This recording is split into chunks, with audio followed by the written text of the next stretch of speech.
Looks like Santa came.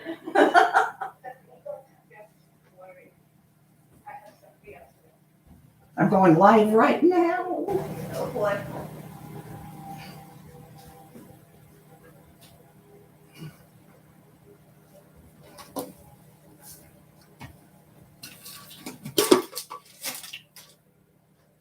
We have to get a little bit more ice.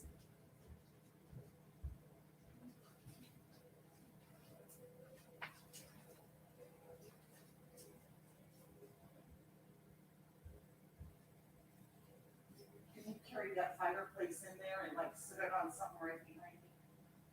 Oh, you want that? You always. No, just to have it on.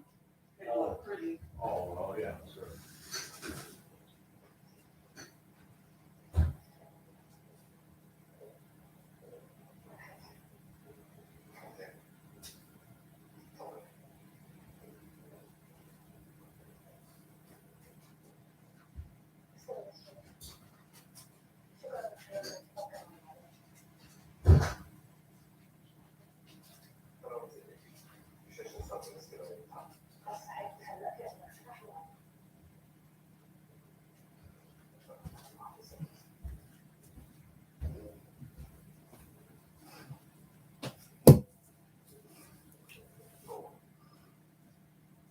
Anyone here?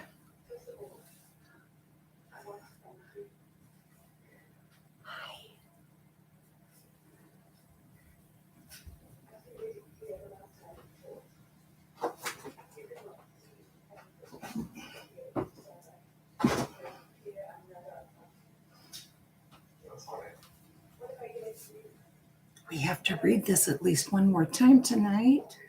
It's Christmas Eve.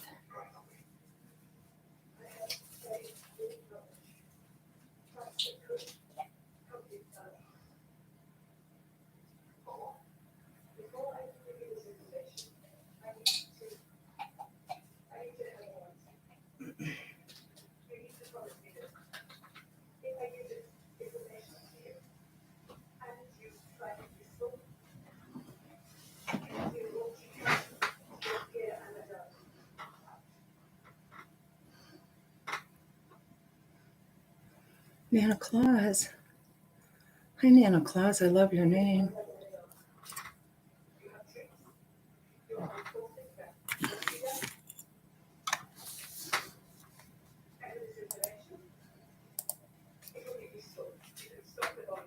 Hi, Lucy, Dandy, California, Kevin, St. Elmo's Fire. See who else? Let's see. Virginia. Captain Lee.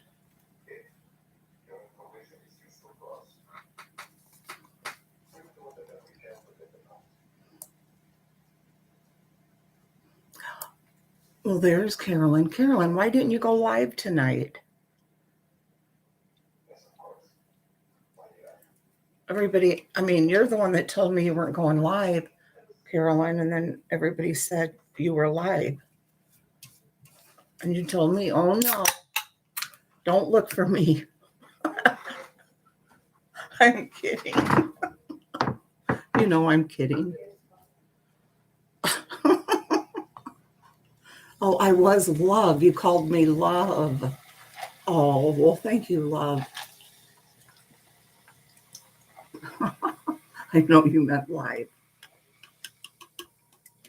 I'm going to talk real quiet, trying to make this a nice Christmas Eve reading.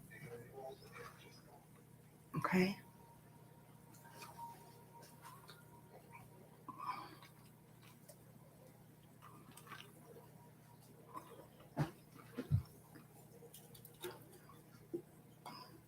Going to be very serious and, you all relax, enjoy, think about your favorite Christmases. And we'll read some other people's favorite Christmases quite a ways through this book. Ooh. There was recipes back here too, guys. Baking recipes. How did I miss this? Look at these. Kindle warm memories of Christmases past with the heavenly aroma of irresistible fresh baked favorites. Here you'll find an appealing assortment of golden goodies that will rise to the occasion. There's a celebration cranberry cake, donuts, scones, banana bread.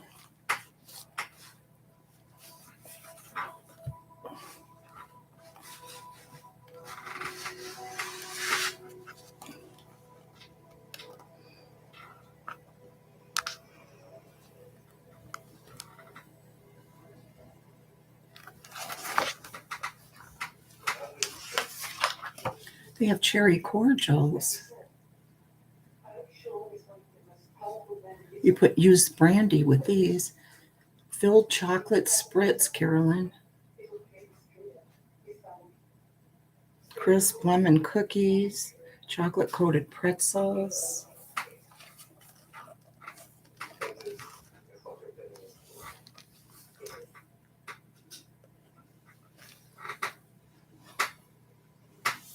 There's the chocolate spritz.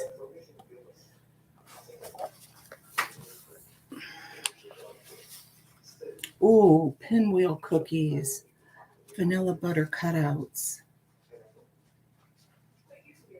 You mean to tell me I've been looking all over for a recipe that would, and here was one right here. Windsor cookies, fudgy pinwheels, OMG. I know I didn't find my rolling pin. I was out.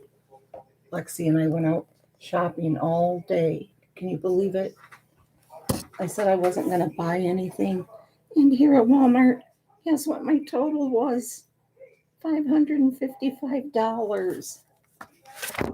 Oh. So I thought, I'll just get a few things for this one and that one. Lexi's in there wrapping like crazy. Oh, wow. Apple crescents, gumdrop cookies, pecan horns.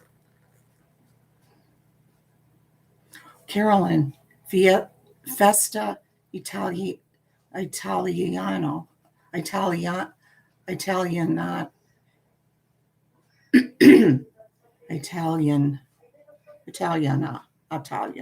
I don't know how to say it. I'm going to just read it anyway.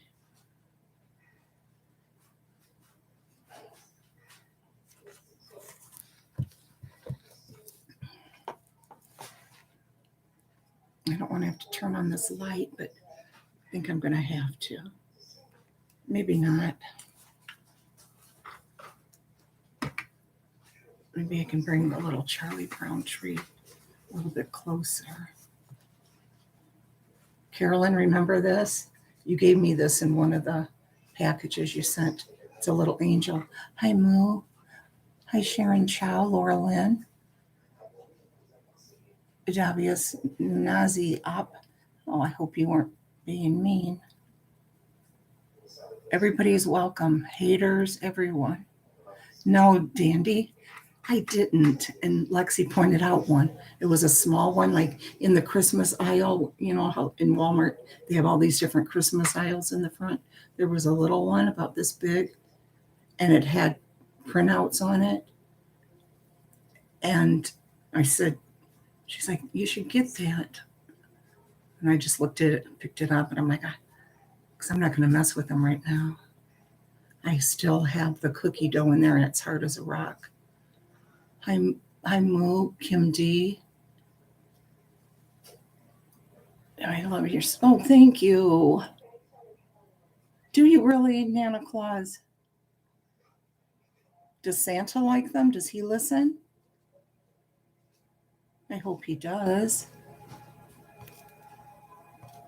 Laura Lynn, scrolling back just to see who I missed. Video reel. Bridget.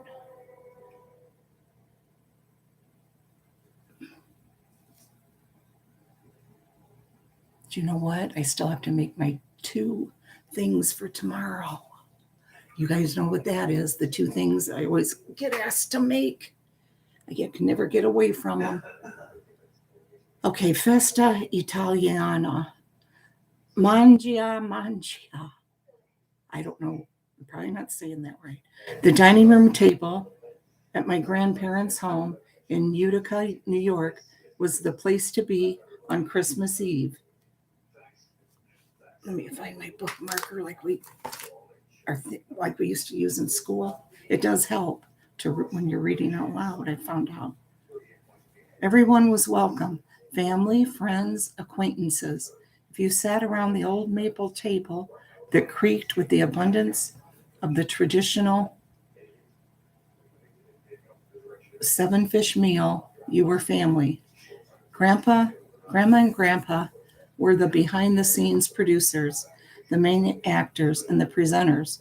On the table was a plastic cover protecting Grandma's handsome crocheted tablecloth. The plates, glasses, and cutlery sparkled while our stomachs growled and our mouths watered in anticipation. As a child in the late 50s and early 60s, I felt left out of the animated conversation because everyone spoke Italian. Mangia.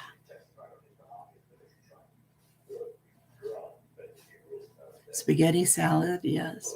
And deviled eggs. Got it. Grandma and Grandpa urged, eat in Italian, and happily passed the platter of spaghetti tossed with breadcrumbs and anchovies. Like an expert, I picked out the spaghetti coated only with the sautéed, seasoned breadcrumbs, leaving the anchovies to swim with each other. My father would spear those from my plate if I happened to get any. Homemade wine was poured and served with a sliced tangerine, as was their custom. My grandparents always loaded up a shelf in the refrigerator with soda pop for us kids. Laughter and Italian floated about the dining room. So did the platter of bright green broccoli dressed in olive oil with lemon wedges surrounding it. Next came the salad and the Italian celery that tasted like anise, along with Italian bread, fresh and crunchy, served with Italian cheeses. Shrimp, anchovies, eel, smelt, perch, haddock, and calamari were served, some with a dusting of breadcrumbs or tomatoes, oil and garlic, all in Grandma's seasonings. Grandma never followed a recipe or a cookbook. Her seasoning technique and measurements were in her wrist and on her fingertips. If you asked her how she prepared her dishes, she would tell you in Italian. With a smile, my father would translate. Oh, you add a little bit of this and a little bit of that.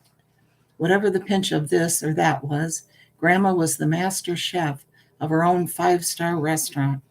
Hours would go by. When the main courses were exhausted and the platters emptied, the table was cleared and the final course was served. Homemade cannoli with espresso. For the cannoli, Grandpa made wooden rods, and Grandma made the dough and wrapped it around the rods to dry. Then the filling was added. What a sweet, delicious end to a sumptuous meal. How we ever found room for dessert, I'll never know. But who could resist homemade cannoli? As guests were still savoring the dessert, Grandpa carried a bowl of apples, pears, and oranges to the table. He would tilt the bowl and the fruit rolled down the table, with each person selecting what he or she wanted as it came rolling by. Then we passed around a basket of nuts with nutcrackers and picks. 7 to 8 hours passed from the beginning to the end of the Christmas Eve feast, but I never left my chair. When I was too tired to keep my eyes open, I cradled my head in my arms on the table and fell asleep. This particular Christmas Eve ritual has died out in my family. It has been more than 40 years since that I last sat at the maple table, but I can still remember the sights and sounds and the aroma of each dish. Every Christmas Eve, when I serve my own meal, I can still hear Grandma and Grandpa saying, "Mancha, mancha," from Mary Gautner, Pittsburgh, Pennsylvania.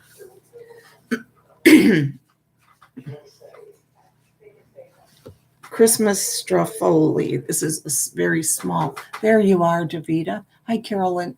Carol never left the building. Tick Turtle Gum.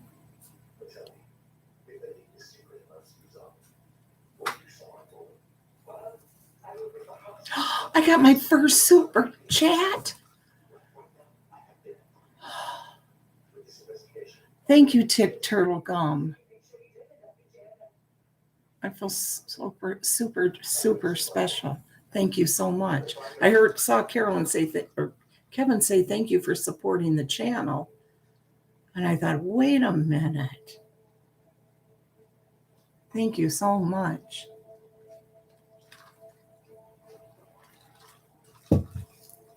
It is very sweet. Can't wait to tell Dave. My Aunt Ange was an excellent cook and a fantastic baker of all Italian delicacies. At Christmas time, my favorite treat of hers was strafoli, tiny pieces of batter rolled into little balls, quickly deep fried, then drained and drenched in honey. She shaped these delicate pieces into a cone to represent a Christmas tree, and then sprinkled each one with multicolored jimmies. I still smack my lips when I recall this wonderful treat. From Catherine Costa Sanger, Fayetteville, Georgia.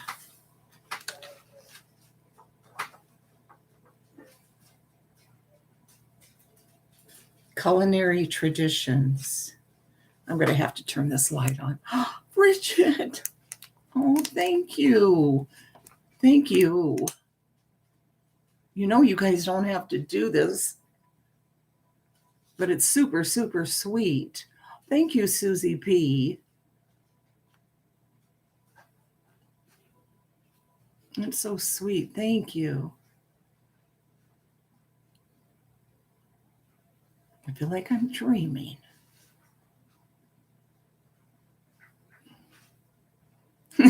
No, Tick Turtle Gum. No. I don't want that. Thank you so much. Here's old world ritual. Oplatki, like the one shown at right, are thin, unleavened, tasteless wafers shared in private homes on Christmas Eve. Similar to communion wafers, each aplatek is embossed with Christmas scenes, usually of the Nativity of the Christ child. This is my family above on Christmas Eve in 1946, says Stephen Lukasik. I am the younger son on the left. And then it has a picture of those Oplaketsi or whatever. California Thunder, thank you so much. So thank you so much. Now that's good. Everybody stop. Thank you. I really mean that. You see the cute family there?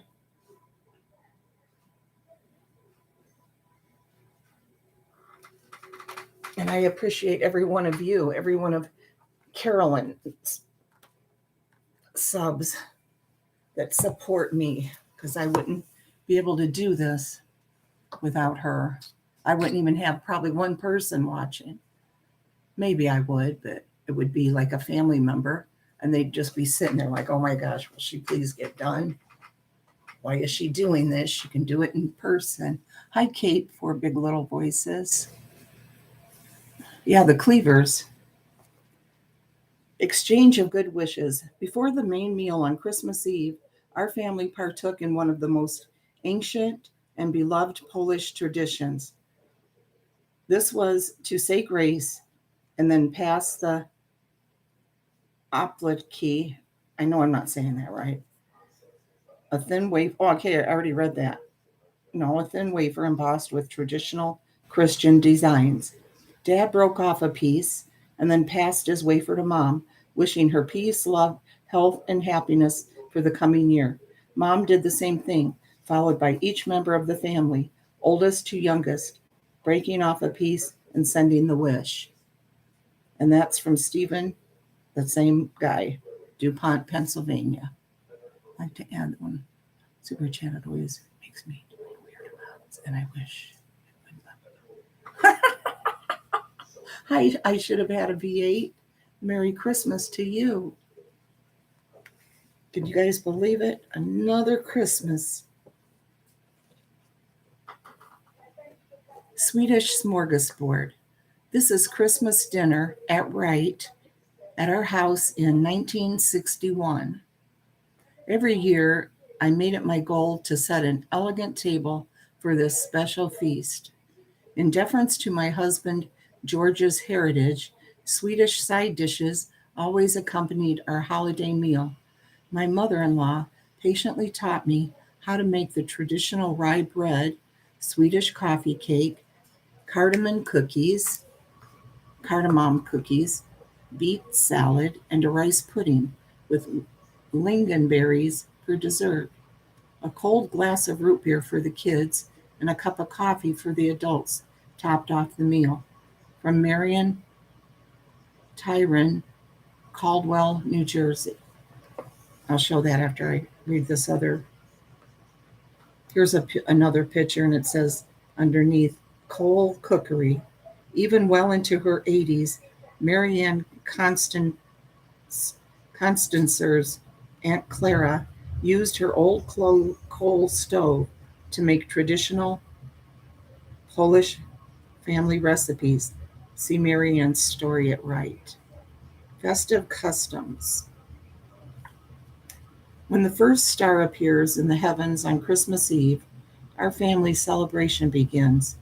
In the Polish tradition, Christmas Eve is more festive than Christmas Day itself. The menu for the special feast consists of 7 courses. Except for the fat and meat of animals, the food served contains all that nature provides for us.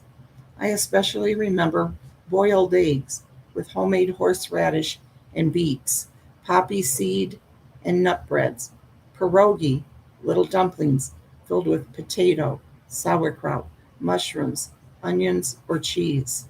Love pierogies. Thank you. Thank you. I should have had a V8. Yeah, I do plan on, it won't be Christmas, obviously, but yeah. Yeah, I was reading some before Christmas, so yeah. Thank you so much. I feel embarrassed. Um, and a variety of soups and fish dishes. An extra place is set at the table for a stranger who would otherwise be alone that night.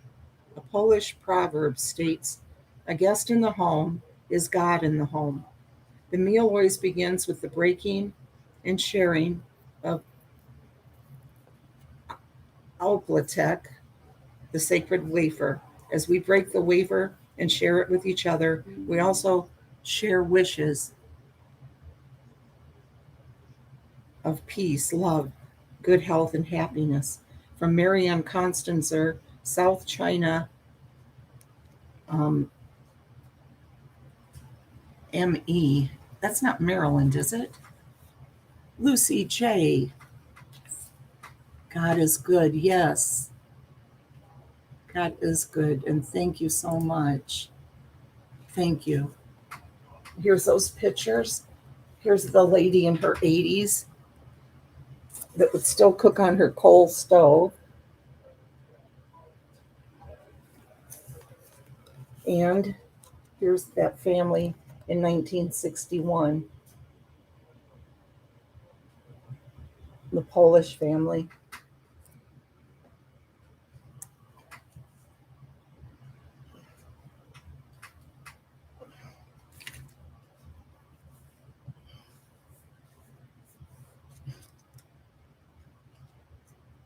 That's so sweet.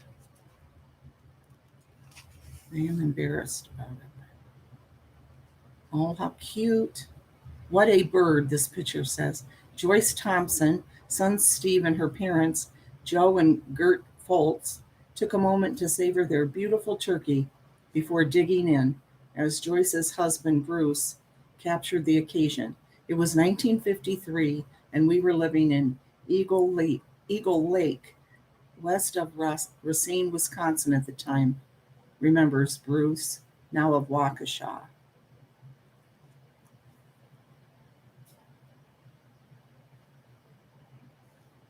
Look at this picture.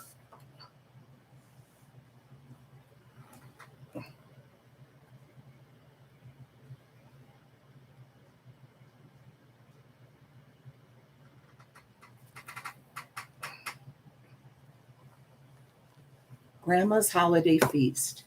I grew up in a Polish family in Cleveland, Ohio after World War II. Every Christmas, some 40 of us crowded into my grandma's small apartment for dinner. Everyone sat where he or she could find a spot, or just stood. I often sat under my grandma's small kitchen table, which was a good place to not get trampled on. Grandma was known for her ham, a large fresh ham, rubbed with brown sugar and decorated with pineapple, cherries, and whole cloves, then slow roasted until it was time to eat. Her daughters in law, prepared side dishes like potatoes, yams, kishki, pig's feet, patika, patika, rolls, and more, all of it homemade. But Grandma's ham took center stage. A generous slice of ham with pumpernickel bread and stone ground Polish mustard melted in one's mouth. From Leonard Banas, Benton City, Washington. Christmas on the Hi Jen Grill. Hi Lori Colley. Merry Christmas, everyone. Christmas on the farm. Preparing Christmas dinner on the farm in the 30s was an elaborate production. The day before, Mama and my sister Willeen baked. On the list were peach, coconut cream, chocolate, pecan, and dried apple pies, as well as chocolate and white cakes. The rest of the menu for Christmas dinner was 3 chickens, dressing, canned corn, and green beans, seasoned with salt, baked with salt bacon, giblet gravy, ham from the smokehouse, and lots of sweet potatoes with butter. Food was left on the table most of the day, so we could eat more whenever we wanted, or treat friends who came by later to enjoy a piece of pie or cake. From Iva Yeager, Panama City Beach, Florida. Carol, I was just going to ask if you were here. I know it's making me hungry. I'm glad I bought some turkey, turkey lunch meat and some cheese and salami and I forget what, ham, I think, maybe not. They didn't have the kind I like. A Southern Christmas feast. When I was a kid in North Carolina during the 40s, Mother cooked all day long for Christmas Eve. There was fresh boiled ham, cooked collard greens, roast turkey with dressing and giblet gravy, sweet potatoes and potato salad, and chicken salad baked in the roaster. Desserts included yellow layer cake with cooked chocolate icing, fresh coconut cake, pineapple cake, icebox fruit cake, plus chocolate, coconut, and sweet potato pies. Our relatives gathered as often as possible during the holidays, and there was always plenty to eat from Shelby Keach, Trenton, Florida.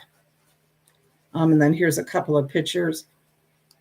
Oh, and I really like this one in the bottom. Here's one, a lady at her sink. It says free turkey. Or wait, no, maybe it's this one. No, it's this one. Okay. Every year, the Rayon Mill, where Daddy worked, gave its employees a turkey or ham for Christmas, recalls Ina Briggs from Elizabethton, Tennessee. Mama was the best cook, and here she is in 1963, preparing the turkey for Christmas dinner. We'd also have sage dressing, gravy, and every vegetable she had preserved in the cellar, along with several different pies. Oh, wow, that sink and the countertop. When you guys see this, see if you remember anybody having this kind. I sure do. I'm wondering if not, I think it might have even been my parents, but I'm not sure. I remember those though. A wing and a prayer. Ellen Baez and her sister below were thankful to be at Grandma's for the holidays in 1955. Besides cooking the scrumptious dinner, she made our jumpers, Ellen writes, from Fort Davis, Texas. Oh, and they look so cute. They're all posed there praying. Hi, Annie B. Hi, Nancy M.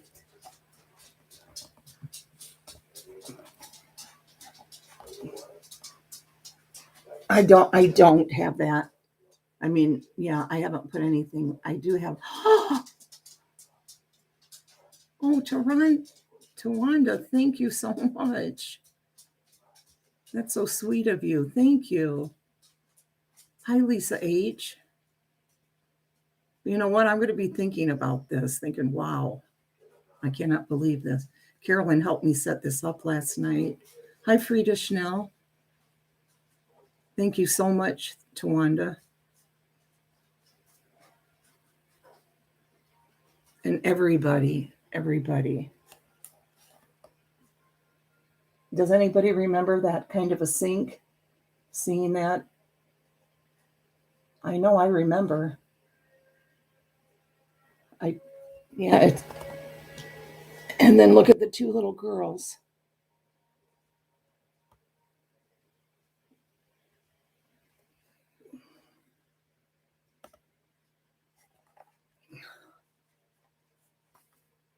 You guys are all so sweet. Merry Christmas, everyone. And remember at the end of the Christmas Carol, and God bless us, everyone. Little tiny Tim. Oh, and then they have recipes here. Wow, more recipes. Turkey with apple stuffing. Classic make-ahead mashed potatoes. What's different about them? Let's see. 5 pounds of potatoes, a package of cream cheese, 2 egg whites, a cup of reduced fat sour cream, onion powder, salt, pepper, and butter. I know Bonnie, she makes the best, and she told me she put cream cheese in the potatoes. Oh my gosh.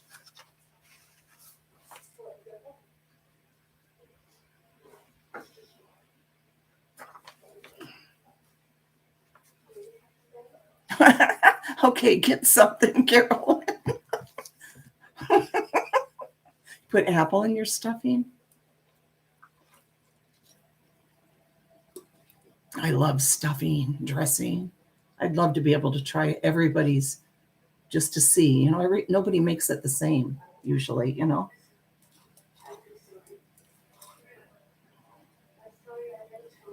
Yes, Nana Patty, if you're watching, and I hope you had a good birthday. She might be sleeping because she always is here.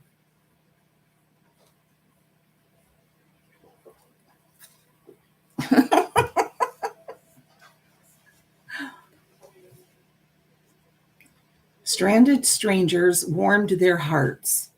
In 1962, my family and I were spending our very first Christmas in our new house in Minneapolis. We were seated around the table eating Christmas dinner when the doorbell rang. There on our front steps stood a Japanese family. They'd been driving around the city looking at all the beautifully decorated houses when their car stalled. It was 15 degrees below zero, and they couldn't get it started again. I called my husband to the door, and we invited them to come inside and warm up. The man mentioned their young daughter was waiting in the car, so we told him to bring her in. Hospitality spoken here. Then we asked if they'd had dinner yet. They said no, so we invited them to take their coats off and join us. The husband, Yasukyuki Kaneko, could understand and speak English. His wife, Shoko, Moo, you need to be up here. You're the one that knows all these languages. There's Nana Patty. You do remember your mom would get the stove help with washing there, but I would always to use the bathroom when I would stay in there. How convenient. How cute. Isn't it cute, Lisa? Remember I said I got it at Target? $3.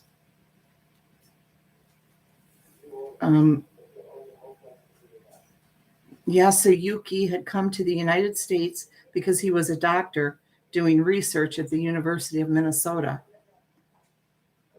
I feel like real strange now because I feel like real self-conscious because I got these super chats.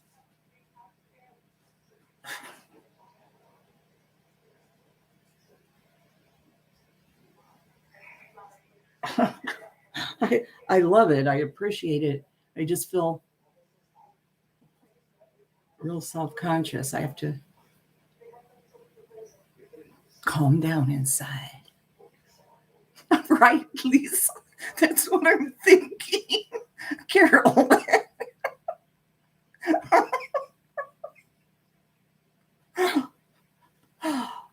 Thank you, Nana Patty. Carolyn walked me through it last night. I've been waiting for her to get better. And she's been telling me to get monetized because I could have a long time ago. I was 22 in the 6th grade school Christmas program. God bless us, everyone.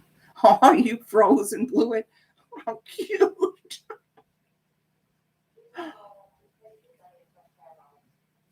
Thank you. I should have had a V8. You deserve it too. Everybody does. We all do. Okay, I'm going to stop thinking about it. I feel like running and telling Dave, look, Dave, look. I will as soon as I get off of here. Be Dave, you got to look at this. Okay. Bring myself back down to earth. He was a doctor doing research at the University of Minnesota. He also said that he'd been a pilot during World War II. My husband spent 4 years in the Navy during the war, so the two of them had an interesting discussion about the war and the terrible bombing that brought it to an end. As it turned out, Yunko was celebrating her 8th birthday that day. For dessert, I happened to have frozen Christmas ice cream molds that came with candles to be placed in the middle of each. So when dessert was served, we all sang happy birthday to little Yunko. Moo, Junko. Susie B. Yeah, maybe.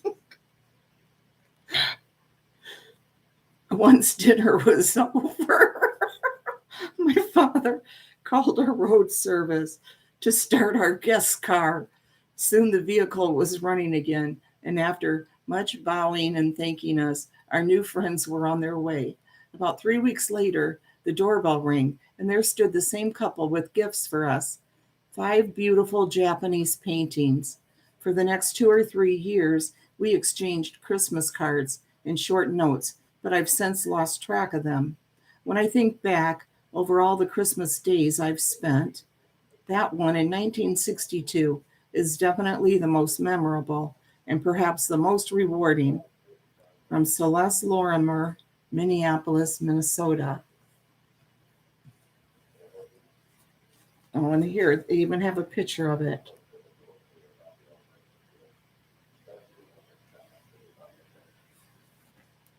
It's so sweet.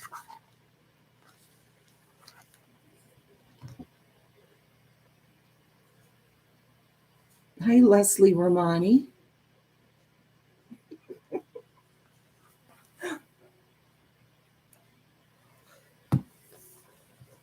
This one's called Pastor's Response Hit the Spot. In the early 1950s, I was dating a young lady whose father was the pastor of a small Baptist church in Hempville in East Texas. While pastors were paid little, they often received gifts and perks to make up for their meager salaries. Among them were offerings of food from parishioners. Almost daily, a member of the congregation would stop by the pastor's home, leaving food. It was a nice thing to do, but often the food was unidentifiable. One day around the holidays, just before Clara and I were married, a parishioner dropped off a plucked and cleaned fowl that we couldn't identify. The consensus was that it was a goose, but I always thought it was a buzzard. The Reverend Clarence Howell, my future father-in-law, was concerned about how to respond to church members who brought food that he was afraid to eat, particularly when he dumped it behind the garage. If he told them it was delicious, he was obviously fibbing, which is frowned upon in the Bible. He gave his situation some thought and eventually came up with a reasonable solution. He named the place where the undesirable food was discarded as the spot. Hi, Puddin'.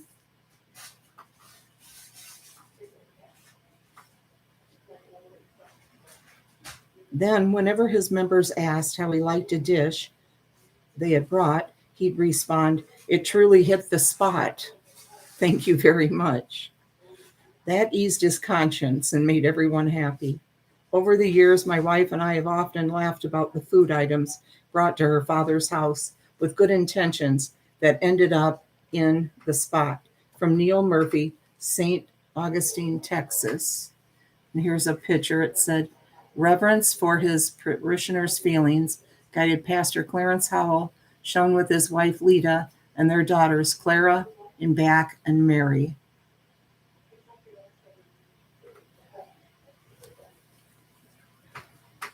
Tick turtle gum.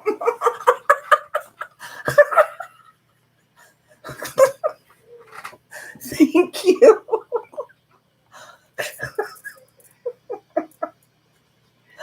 Dave's reaction. Oh my gosh.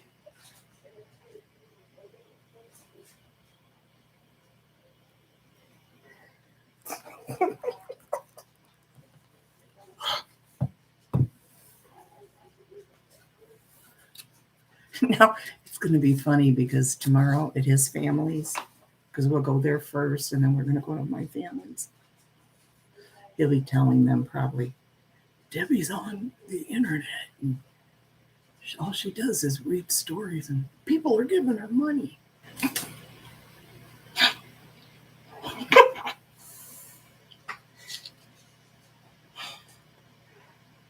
He'll be like, "I don't understand it." And more recipes, gifts of good cheer. Here's one called "Frozen Treats Are Melted into Memory." Oh my goodness, these things are huge. And the kids look so happy too. Look at this. Look at those things.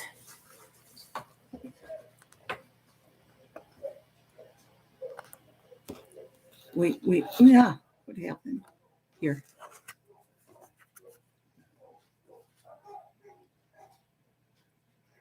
Can you see how, look at those, how big.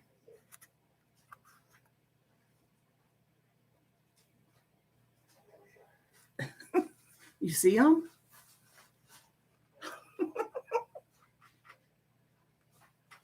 It says, that's a mouthful.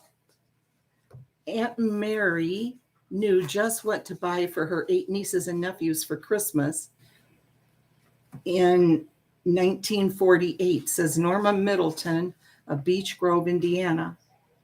I don't know where that is, Beech Grove. We're all the way up at the top of Indiana by Chicago.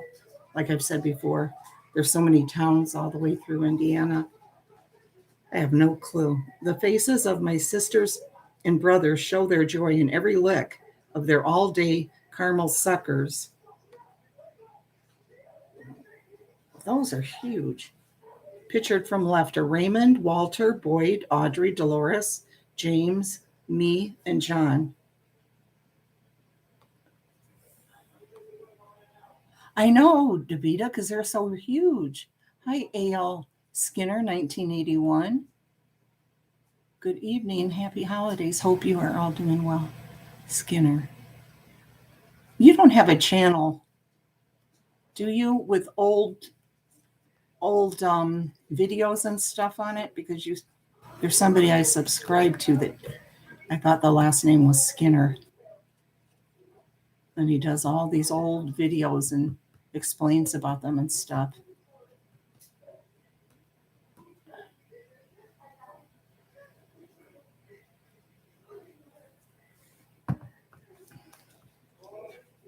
DeVito.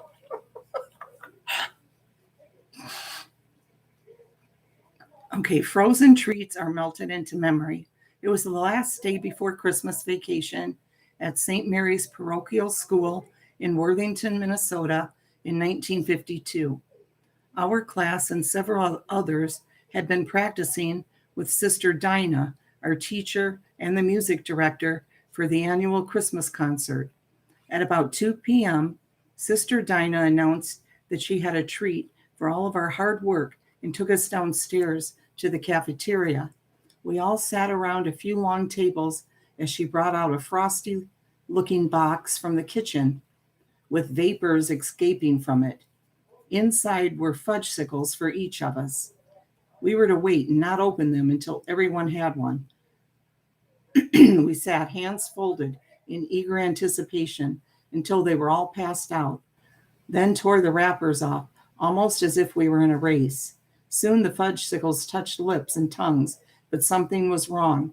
They quickly stuck. No one knew that they had been packed in dry ice and were extremely cold. Imagine 23 fifth graders sitting at tables with their tongues and lips frozen to their treats. Panic set in. Some students pulled the sticks out, but others among us sat there, fudgesicles in hand, stuck to our mouths, not knowing what to do. Luckily for us, previous dares about tongues and steel sled parts had taught us some hard lessons. Almost on cue, my friend Tom and I got up, walked to the water fountain, and helped each other use the water to thaw the treats until they separated from our mouths with minimal damage. Others soon followed suit, although the damage had already been done to several students. Kids were crying, some with tongues bleeding, and Sister Dinah was in real distress, apologizing that she didn't know the frozen treats had been so cold. Later, back in the classroom, parents arrived to take their children home early. Some still had swollen lips and tongues. There were even some absences the next evening at the concert. Looking back, the whole thing seems almost hilarious, but those treats almost canceled our Christmas show. From Stephen Navarra, Wells, Minnesota.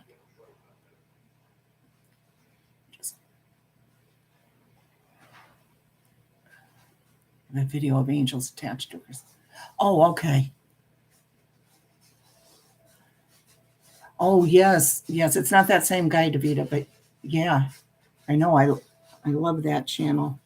I sent that to Moo too, so she could see it. How long has this been? Not even an hour. See, I'm under pressure now. Usually goes so fast.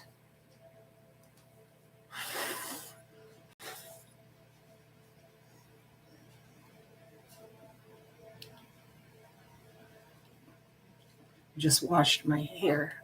I was waiting for it to dry. Trying to give it some puff for tomorrow. Lex, how many of you wrapped now? She's really working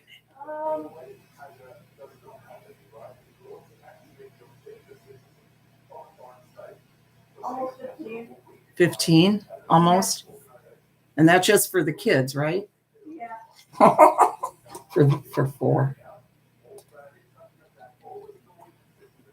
But hey, little kids you gotta Davita. I'm not used to this. She's loving it. She likes doing it, Lex or Lisa.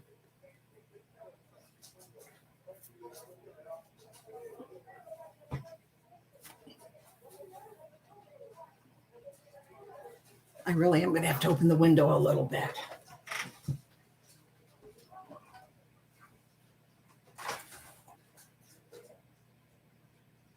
Oh. Get some air.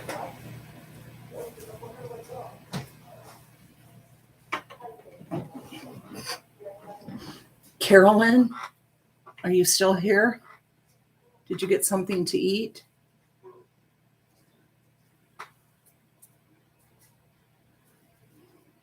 I really think that's the gray, and it's making it look like it's bald. I really think it's just the gray, but it has gotten thin.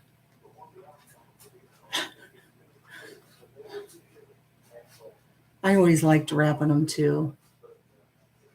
Davita.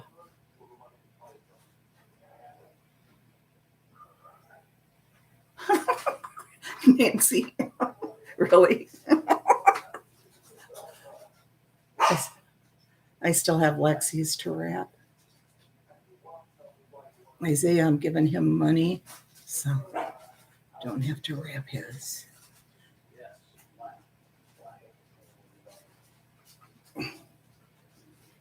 Get another drink here. 52 minutes. 2 minutes it went by.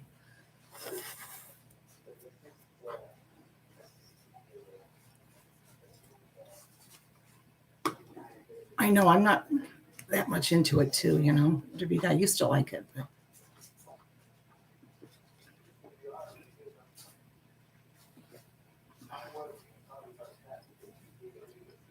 I just feel like everybody's eyes are just staring at me now. And they're thinking I gave her money. Why isn't she reading or she's talking?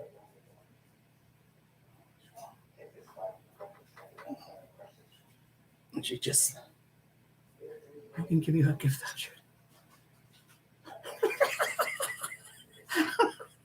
Hermit's cabin, that's funny.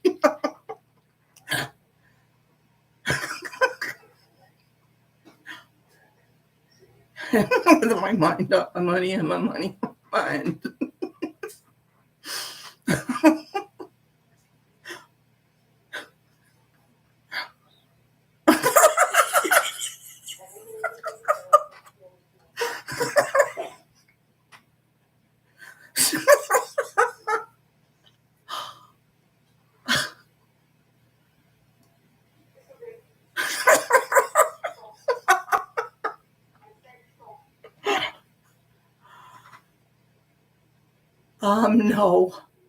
No. We're going to my Dave's family and then to my family. And we do like a pot. Everybody brings different things.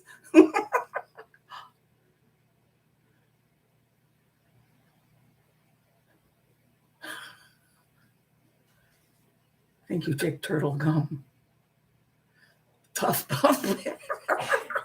Bless you, Lex. Bless you. Thank you. Lexi. Oh, never mind.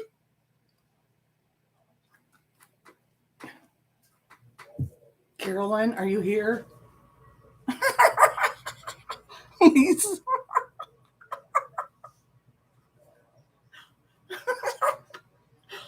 Okay, I have to get back to work. I do. I wish I could still smoke. I have those fake ones down there. Lisa. This one's called Oh Holy Night. Has a picture, the little girl with her dog. Yes, you're here. Okay, did you get something to eat? And what did you eat? You'll be able to call in tomorrow night. Don't get paranoid, Scoots. We're here for you in the background. You'll be able to call in tomorrow night.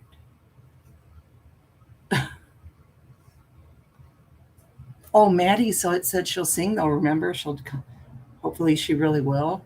She'll sing tomorrow, hopefully. Do a live song for you guys. A couple of carols, maybe. Hopefully. She said she'll either do it here or on Carolyn's channel. And I'm going to remind her. Oh, and guess what? Nalani has COVID. Jack's girlfriend. So Bonnie messaged me this morning and she said, we may not be there tomorrow. And you may not be. And then we go to her house too on Christmas Day then, because she likes to do cooking and that. She'll just have us. I don't think my dad and Shelly are coming and Mike, but I don't know. Anyway, she said, we may not be there. The kids and I are going to get tested right now. So they went to the rapid test and a little bit later, she's like, we're all negative. So, but Nalani has a sore throat. She has a bad headache, body aches all over, and she's very, very tired. Poor kid.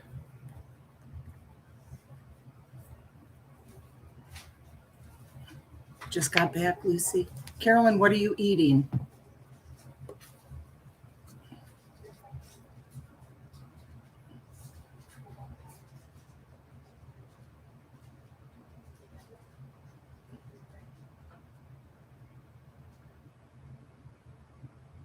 You were not having family, the stupid virus.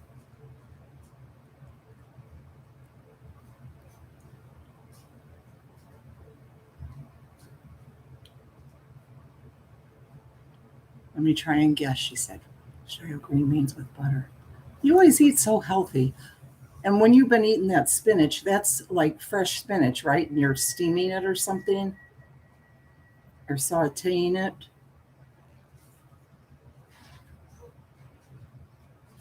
Because I love spinach too.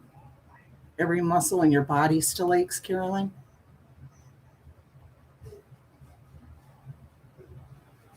Yeah, she got it. Yep. Bonnie said the last time they were around her was Monday, and she was symptom-free. Did you, Lisa?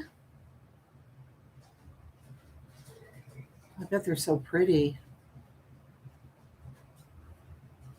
You probably did, Carolyn. You probably did overdo it. Duty Ron is pretty sick with it too, and his wife and son. Oh my goodness.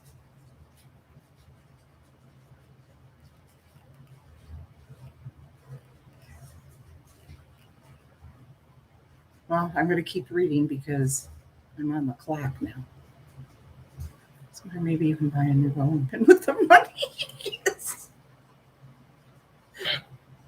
I'll show you how far I got using, and I didn't even decorate them. And I have all this stuff to decorate with. And like I said, the dough is now in the fridge, hard as a rock, but I can take it out and I'm sure it would soften and I can just make regular shortbread cookies. But I had such high hopes. But using that vinegar bottle and the way my hands hurt and my shoulder.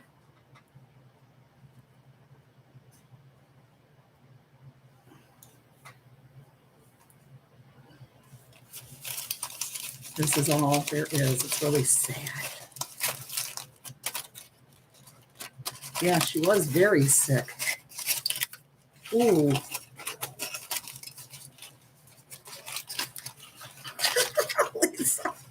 And then they started spreading out too. Can you tell what that is? What it was supposed to be?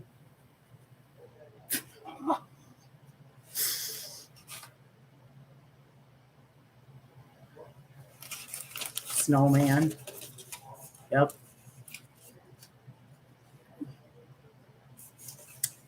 Well, I don't know what happened to this. It wasn't broke when I put it in there.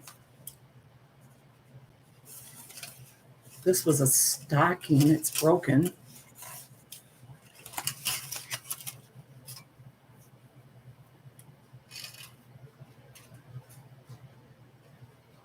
Tree. Another stocking that's broken half.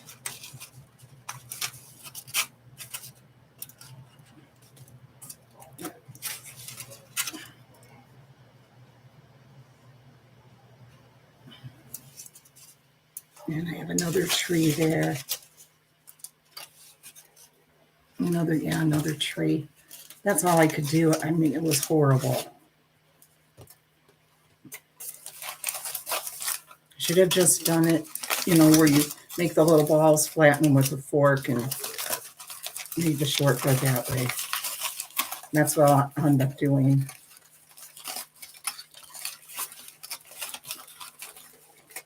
As long as it's still good after a couple days. It should be.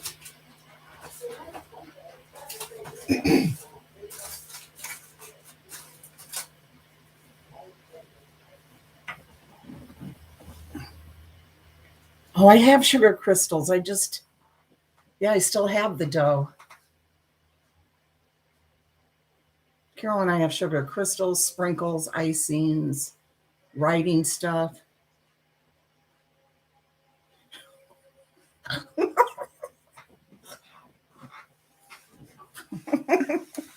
Oh, I know, Carolyn. I know.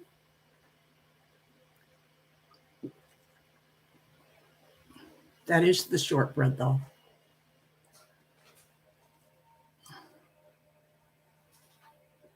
Well, yeah, the colored sugar and that. Yeah, I know. That was just in the midst of still looking for the rolling pin. What, Lex? Rolling pins. Yeah, Lexi corrected me. Rolling pins. 2 of them. 1 hour and 3 minutes, 9 seconds. 17 seconds.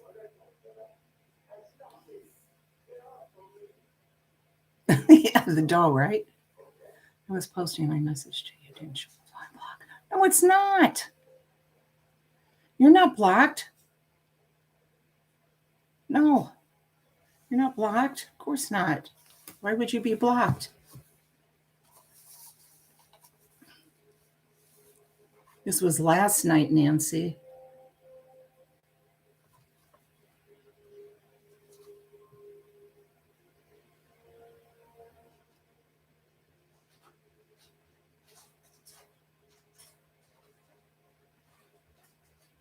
Certain number. Do you business?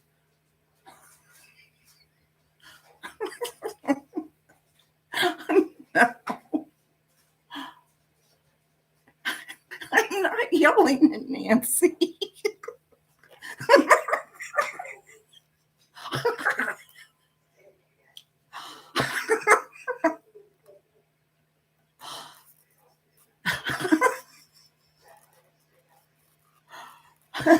No, it was Wednesday night, Nancy, that I did them.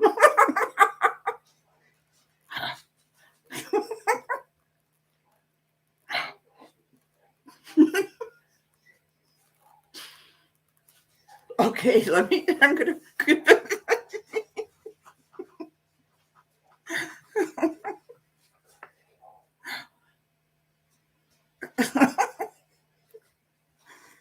Oh gosh, you guys are so funny.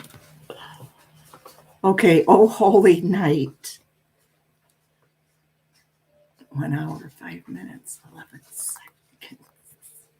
Although I was born at the start of the Great Depression, I never felt deprived.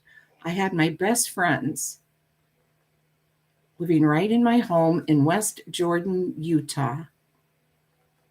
My 5 sisters and one brother. Oh gosh. I was just thinking, and I sound real professional right now. I had parents who cared. We never went hungry, and we all stuck together like glue. As Christmas 1938 drew near, I counted the days, crossing each off with a great big black X. When December 24th arrived, we all looked for our best socks to hang up. I spotted one of my mother's nylon stockings. Wow, I thought, this will really hold a lot. I pulled it out with great excitement, then spotted a hole in the toe. That was when my great plan formed. We always ran out of candy and nuts before the season was over, but if I put a big dishpan under the holy sock to catch more candy and nuts, we'd have enough to last all year. I was so excited that I ran to tell my older sister, Jane. She smiled at me and said, "Oh, Wanny, he will hear them when they hit the, oh, Wanny, he will hear them when they hit the bottom of the pan." Don't be laughing, Tavita. But I wouldn't be licked on this plan. I put a soft, fluffy towel in the pan, stood back and smiled. How very clever I was. The sun had a hard time giving up the day as it streaked the sky and slowly rolled over the mountains. That night, we kids went to bed fully clothed so we could get up faster. Nothing was going to slow us down this Christmas morning. We had our arms wrapped around each other like tangled fishing line. Low whispers and giggles could be heard until the wee hours of the morning, then silence. Soon, we were calling out to our parents, "Can we get up now?" It seemed we asked a dozen or more times before the magic yes came back. We sprang from our beds, flying feet hardly touching the floor. I ran to my sock as I pictured the heaping nuts and candy in the pan. And then, what was this? Not one nut in the pan. I clearly remembered putting a chubby finger on either side of the hole and pulling to make the hole a little larger so no big nuts would get stuck. Picking up my sock to investigate, I discovered a large orange wedged in the bottom, completely covering the hole. Then I looked over at the excitement still going on under the shiny tinsel tree and wondered to myself, did Santa Claus do this on purpose, or was it an accident that he had clogged my holy sock? From Luana Peterson, Midville, Utah. Oh, and look how cute. Spunky Twosome, Luana and her dog, Spunk, around the time of the sock scheme. We made our own fun, she recalls. Oh my gosh.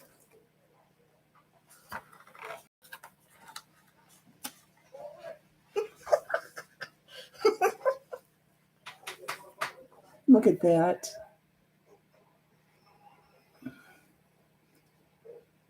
The dog dressed like that, that's so adorable. I wonder how old that dog would be. Mr. Krabs. Right? Isn't that adorable, though? Hat and a dress on or something. It's so darn cute. What a nice little doggy. Wow, more recipes, guys. Bright-eyed brunch. Christmas breakfast casserole. I think that's, yep, pretty much what we have sometimes. Any seasoned fruit bowl, pronto potato pancakes, spiced apricot tea, turkey Swiss quiche.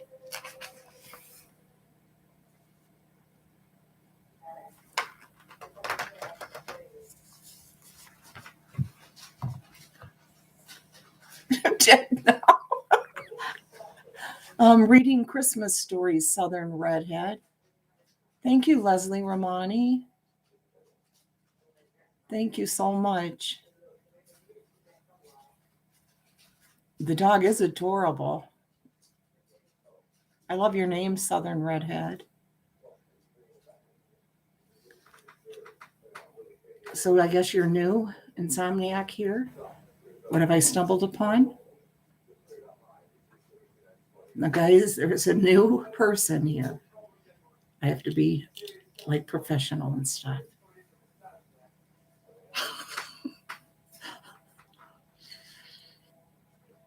Hello and welcome. You're welcome here anytime. We love having you. And I really do mean that. This is Epiphany cake, made lots of crumbs and memories.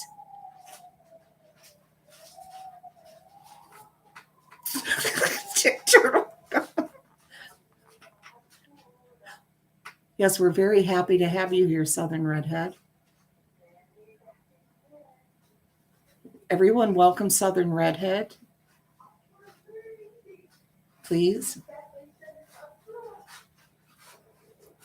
Please. Davita.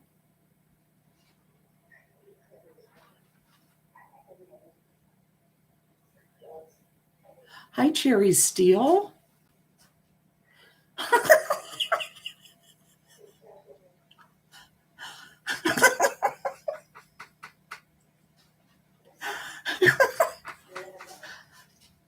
You guys.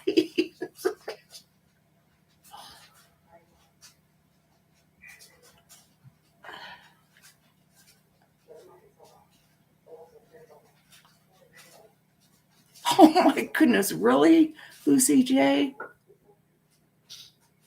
Oh my gosh, that is hysterical, though. I kept going up to lick it.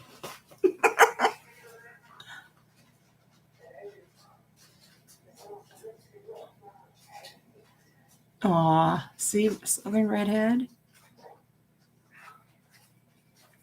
That's right. Hi, Cheryl Steele. Welcome anytime. Mommy Ramblings blog is a great channel. That's where we're all from. Hi, Margot K.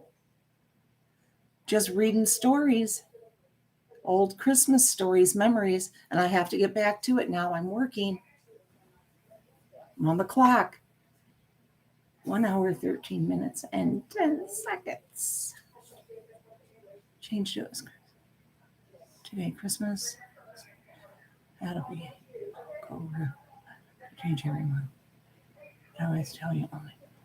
Okay. Yeah, we remember you. Yes, Pokeroo. Dog was constantly. Oh my gosh. That is hysterical. Save it, Scooter. Davita's making me get real here. Try to act like I'm a real proper lady, okay? Jeez, Davita. Trying to impress the two new people here. Okay. Here we go. This one's Epiphany cake, made lots of crumbs and memories. Mom celebrated the Three Kings journey to Bethlehem with cake and symbolic gifts from Joanne Cook, Reseda, California. Okay, I'm working hard. When my kids were growing up, Reseda, it'd be Reseda, wouldn't it? Reseda, California, in the 60s and 70s, we didn't rush the holiday season. Each January 6th, I baked a special cake to celebrate the Feast of the Epiphany, also called Twelfth Night. I decorated a yellow cake with white frosting. I almost said a pillowcase, Lisa. And on top were a crown and candy jewels since the cake commemorated the visit of the wise men to the town of Bethlehem to see Jesus, the newborn king. Because the wise men brought... Wrap these. Huh? You want me to wrap these? Sure, yeah. Okay. What about that? Marks, Yeah. if you think you can. And there's a gift tag on it. Well, you don't have... Leave it like that. Yeah, just leave it like that. Because the wise men brought gold, frankincense, and myrrh to the baby Jesus, I wrapped tiny gifts in aluminum foil and put them in the cake batter. Each surprise meant something special. Whoever found a dried bean would be the king of the evening. A dried pea meant that one was the queen. A penny meant the child was destined to be poor, while finding a dime ensured great wealth. A button meant the person would be a tailor or seamstress, and a raisin signified he or she was sweet. If there was nothing in that piece of cake, then certainly God loved you. Since I had 8 children, I usually put in extra raisins and pennies, and occasionally extra dimes and buttons. But there could be only one king and queen. The children couldn't wait to see what treasure would be found. They'd cut up their pieces of cake to find the surprises, then unwrap them with a groan or a joyous shriek and a lot of laughter. Finally, they'd eat the crumbled cake. I don't know anyone else who ever made this cake. My children still talk about the Epiphany cake. Maybe it's time to renew the tradition and bake one for my grandchildren. And here is a picture of them, taste testers. All 8 of the Cook family children and their father, Jack, had to be wary when they were biting into the author's Epiphany cake. Pictured from left are Ted, 18, Kathy, 16, Connie, 15, Mary, 14, Pat, 11, Mike, 9, Debbie, 7, and Gina, 4.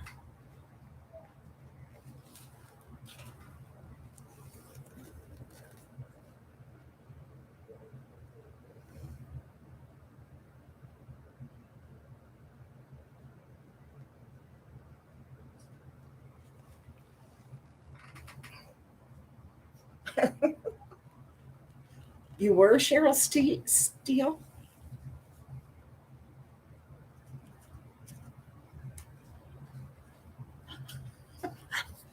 I saw a pillow for yellow. Sweet indulgences. A picture of bountiful basket. My father, Hadley Reed, liked to take pictures on holidays, says Mary Beth Reed of Urbana, Illinois. That's me in the middle with my brothers, Greg left, and Philip at our home in Champaign. We were waiting in sweet anticipation to try the fruit. I bet that fruit is good. You know, it looks like it's probably some of that real good fruit that comes in gift baskets and stuff.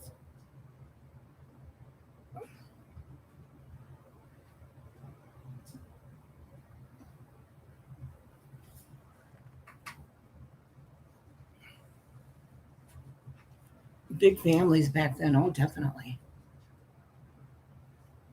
Conceived on Christmas, Nancy. How do you know mine? 60 years ago, Cheryl. You're still a young lady. You're a kid next to me. Next to me and Davita and Moo.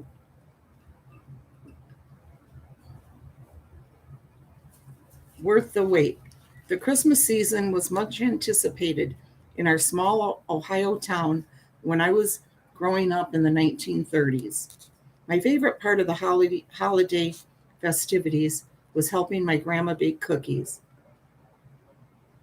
Pfeffernut? How do you pronounce that? Pfeffernus? Pfeffernus? Pfeffernus? I don't know how you pronounce it.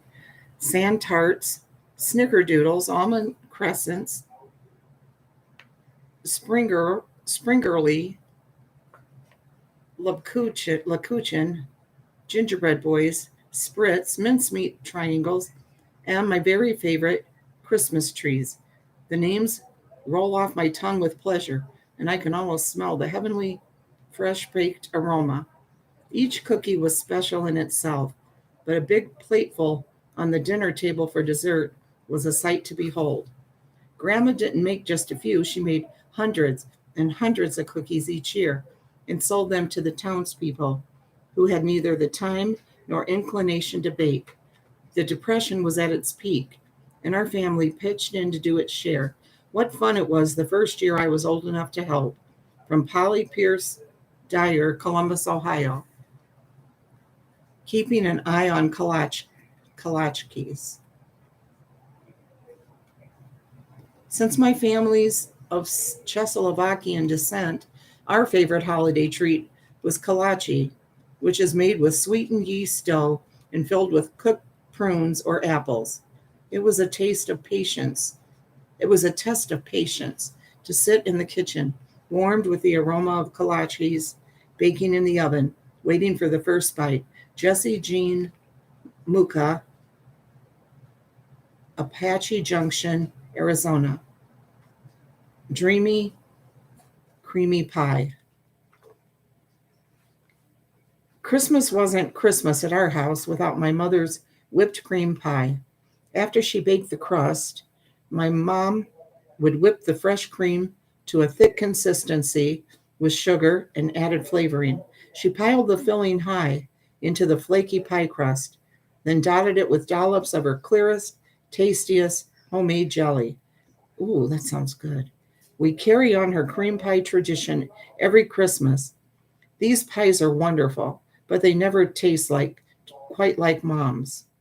From Lillian Stewart, Marshall, Illinois. Did she Southern Redhead? Oh, they have apps.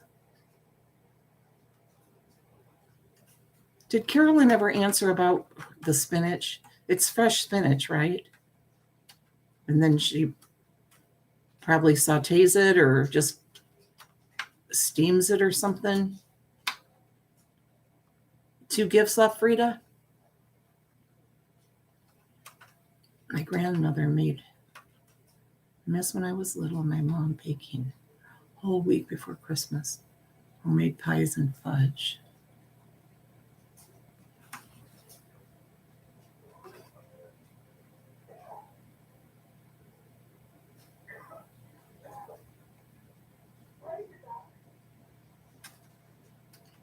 Oh, that's so nice of you. I should have had a V8. That's very nice.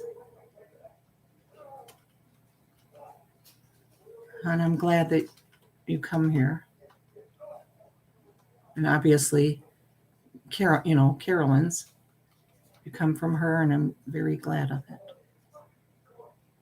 Ooh, homemade cream pies, yes.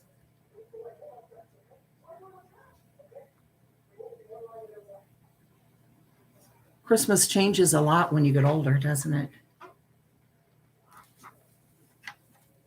When you're little, it's all about yourself wanting, what you want from Santa. Then when you get older, it changes. And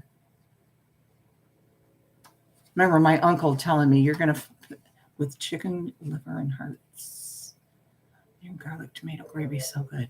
Oh, I bet that is good. I love chicken liver. And yes, I like the hearts too, just not the gizzards. We can't talk about that if Carolyn's here because she will get sick. Cleared our pantry and gave our food to the food banks. Oh, wow. Very nice, Nancy Young.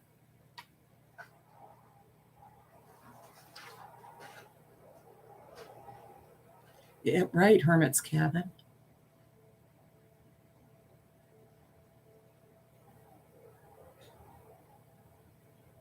It's really nice of you. We need more people like that, I'll try to help each other as best as we can. Do it every year.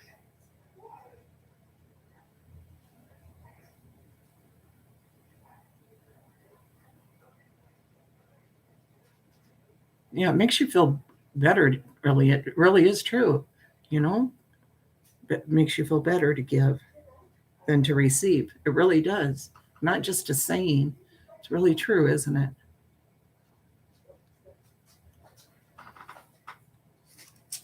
And here's a bunch of pictures I'll show.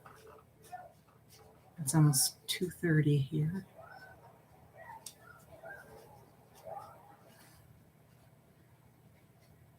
Now I want spinach and liver.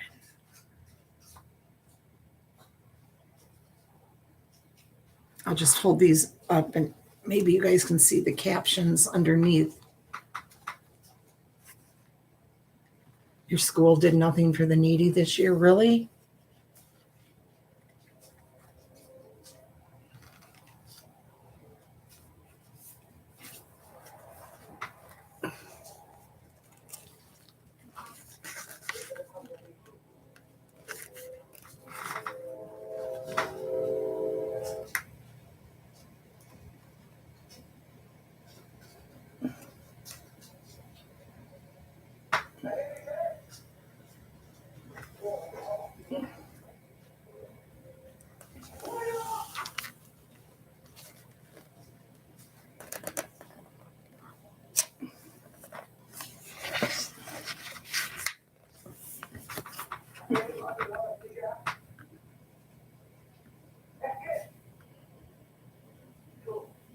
That tree's so pretty there with all those women there. And this family on the bottom.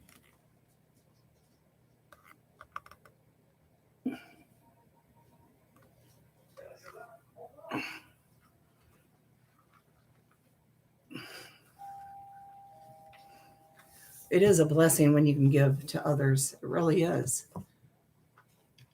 You know? Let's see.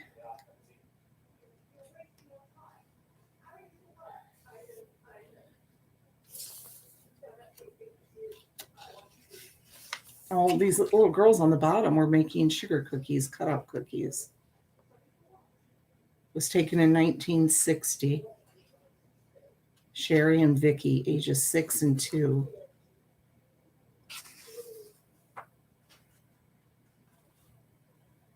Here's kids in the kitchen. By the time this 22-pound turkey was done roasting, we had all done our part to help our grandma, Lillian Stewarkey, fix the feast. I'm the hungry lad in back, third from the left. We grandkids had the privilege of polishing the pans, mashing the turnips and potatoes, and making sugar cookies cut out of the extra homemade pie crust. You can see the pie on the counter to the left. I guarantee it was made from rhubarb out of Grandma's garden and had the flakiest from scratch crust ever. She would never use a boxed crust mix or canned fruit. A big believer in home cooking, Grandma often lamented, "You just can't get a good loaf of store-bought bread today." After dinner, the whole family piled into the station wagon and drove to downtown Bridgeport, Connecticut, so we could enjoy the Christmas light displays. Oh, My father, Vin, snapped this 1963 photo. It perfectly captures one of my many fond memories in our family gathering in the kitchen and enjoying a bounty of blessings during the holidays. From Mike Simcoe, Bridgeport, Connecticut.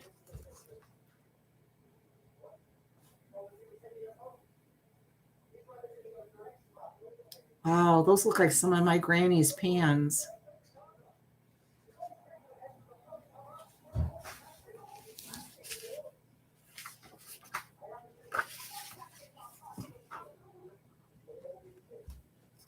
Hi, Bunny, darling.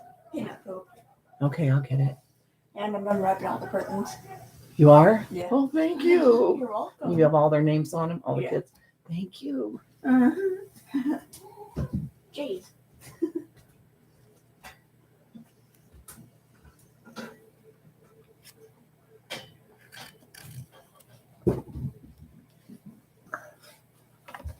I I bought one of those real life babies. Did you really, Nancy M? Merry Christmas, honey. I understand, Lucy J. I said I want nothing firm. I was glad for my health because 3 weeks ago I was in the hospital and almost didn't make it. You see life so differently up after that. 100% super. Oh, you sure do. 2-time breast cancer survivor, knock on wood. I know that feeling so much. Yes. Well, I guess we'll go, and I appreciate all of you guys. Thank you for the super chats and just being so sweet and coming to listen. Yes, one of her babies, yes. And I love reading to you guys, to you, Lori, and whoever listens. I really appreciate it. I don't know why I do enjoy it, though. I really do. Hi, Sour Milk and Cookies. Merry Christmas. Carolyn said it's probably because I probably always wanted to be a teacher or something.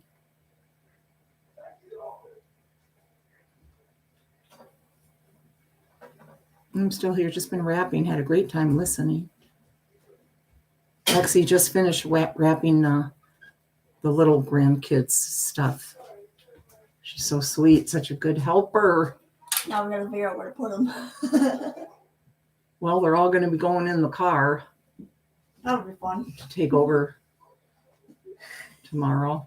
Yep. And we have to pick up your mom, an apple. Probably gonna be hard putting them out on the trunk. You missed it, Sour Milk? Don't know. I don't want to be tipped. I will stay a little bit longer if you want. Okay, I will.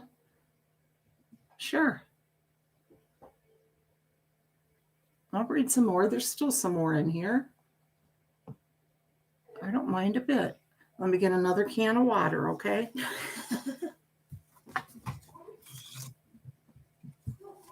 You guys can just listen. Hopefully. You can chat or not chat or just go to sleep. Keep wrapping presents if you want. You're welcome. Yeah, keep wrapping presents.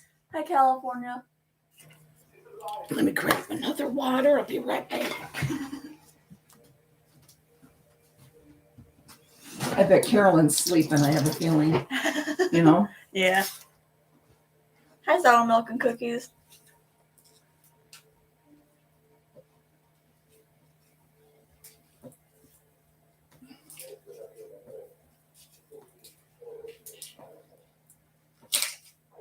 Hi, Lisa H.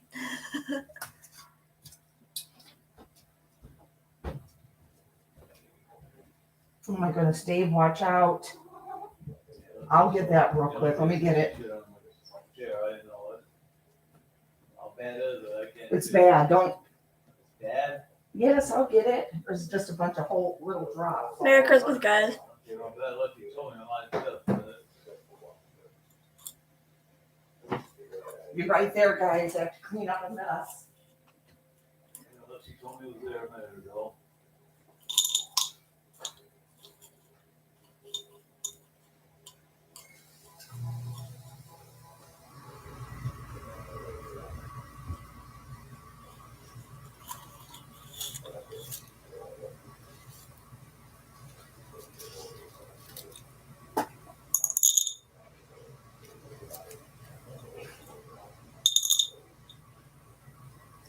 Merry Christmas, guys.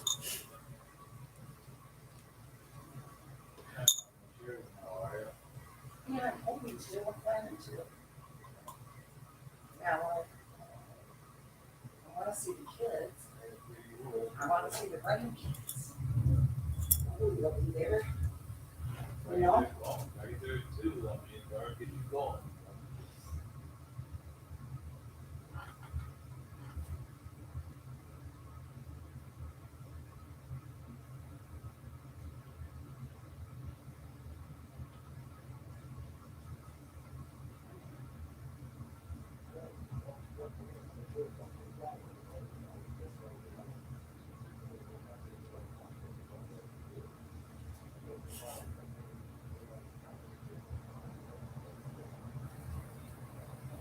No, I don't go to Iowa, Cheryl.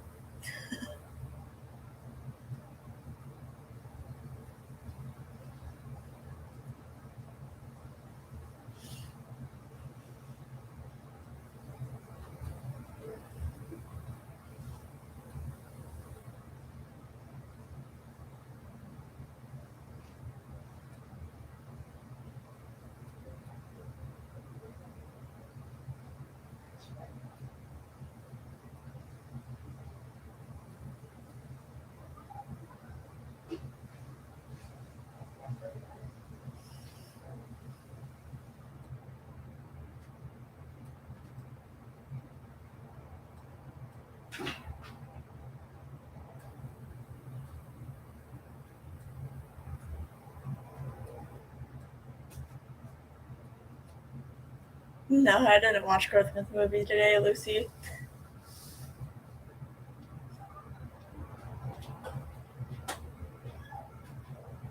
I don't think it's snowing. Probably won't.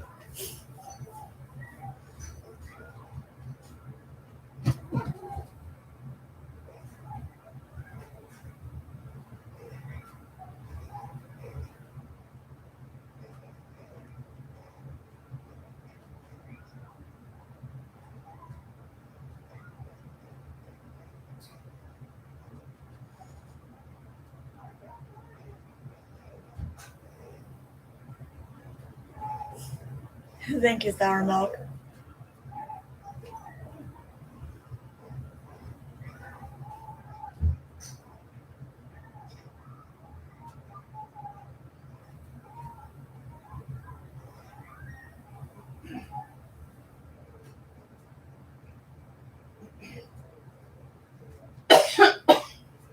Here's the queen.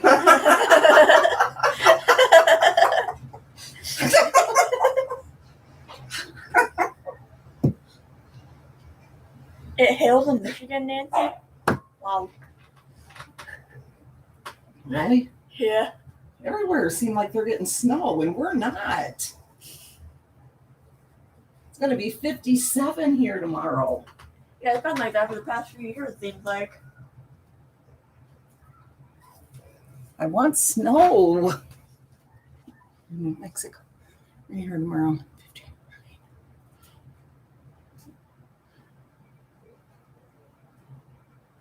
Guys, it's going to be 57 here tomorrow. Chance of rain. Lucy wants to know if you watched Christmas movies today. No, I told her no.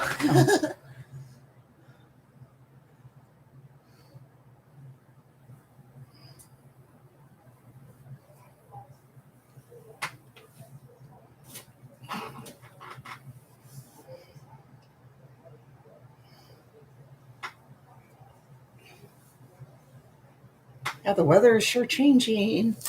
Has been. Hi, Susie. Susie Snowflake. I remember you from last year. I know who you are. You're Lisa H.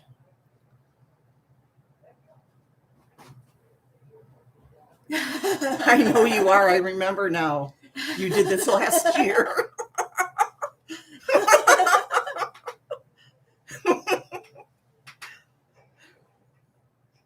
I wish I could play that Susie Snowflake.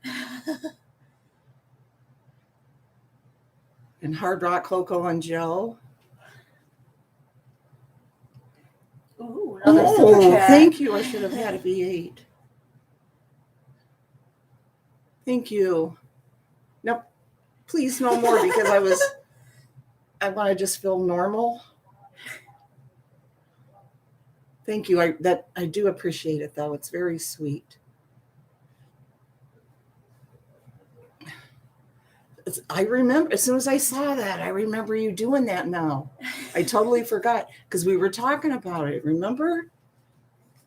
You guys, I was showing you guys the old, and did you? Yeah.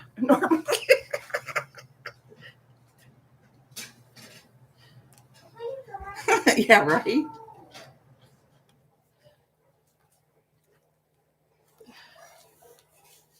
I don't deserve it any more than anybody.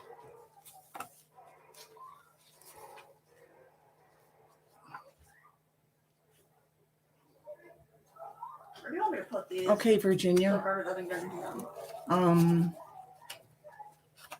Maybe in my room or your room. Hey, Danielle. Danielle. Normal is a cycle on your dishwasher.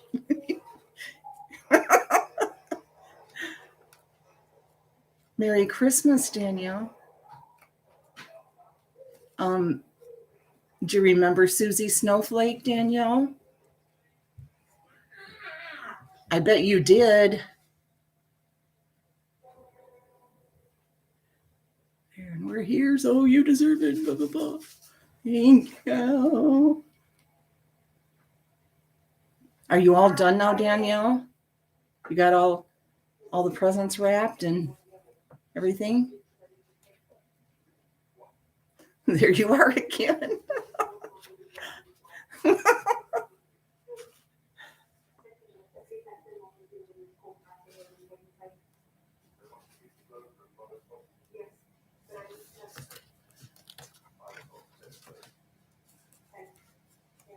Yeah, Danielle, Lexi, and I were shopping all day. Last minute.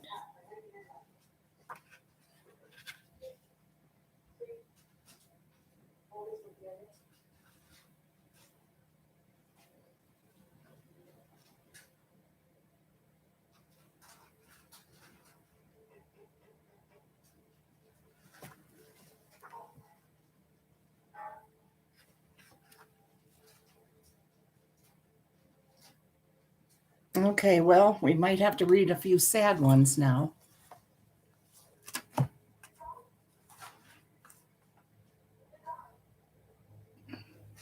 Brother's last gift.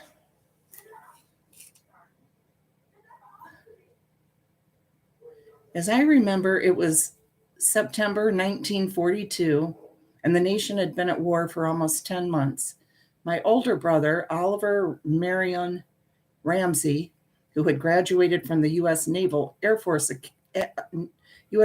Academy 5 years earlier, was aboard the USS San Francisco in the South Pacific. The fight between the U.S. fleet and the Japanese forces for supremacy of the seas there was turning ugly.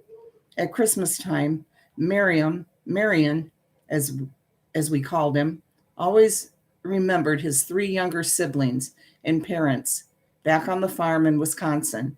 In one of his weekly letters home, he asked for our Christmas wish list. We could ask for 3 things each. This was thrilling because presents were few in those days, and now was our chance to ask for what we truly wanted. At 13, I was giddy with my choices. After much paging through the Sears Roebuck catalog, I chose a pair of shoes, a toy, and some candy, knowing that Marion had access to a Sears catalog on his ship. Earlier in the year, Marion had sent the family a battery-operated radio, also ordered from the catalog, since we had no electricity on the farm. Our family gathered around that small radio for the war news, hoping to hear something relevant to my brother. To prolong the life of the battery, my father had decreed that the radio was to be used only for news. In my youthful self-absorption, I took little notice that my mother might slip quietly into another room as we listened. Now, in retrospect, I knew she went there to pray and weep. In his letters home, my brother never wrote about the war or expressed anxiety.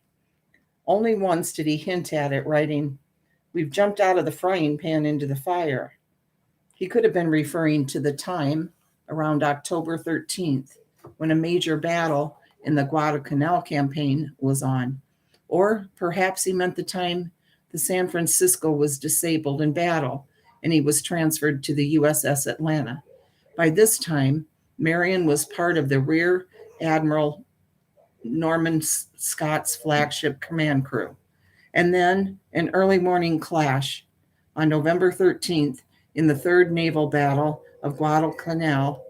Enemy fire sank the Atlanta, killing my beloved brother and many other men. They were buried at sea. News of our loss didn't reach us until November 27th, which was Marion's birthday. That's the day my father went into the small town of Fairchild to do some errands. Word spread around town, and someone told my father that the train station master wanted to see him. He went to the station and was handed that life-changing telegram. We regret to inform you. Even now, 68 years later, I have tears in my eyes as I write this. Later, in mid-December, a large package arrived from Sears, our Christmas gifts from Marion. What a bittersweet moment. Those much anticipated gifts were here, but the beloved and precious giver was forever gone. Oh.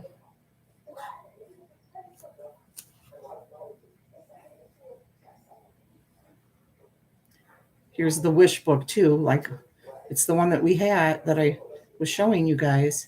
The author found the 1942 Sears catalog couldn't fulfill all her wishes. And here is a picture of her brother up by a car.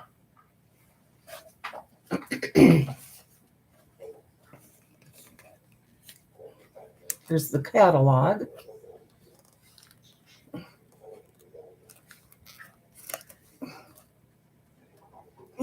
And then the brother.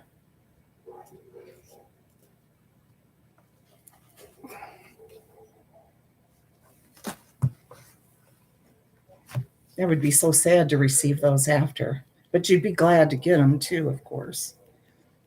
Here's one that's her creative toys sparked smiles in dire times. Oh, wait, I already did this one. I read this one. About the bunnies that she got out of the attic at Woolworth's in Elizabeth, New Jersey.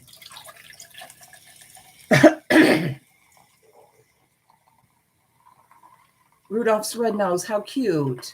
Who are you?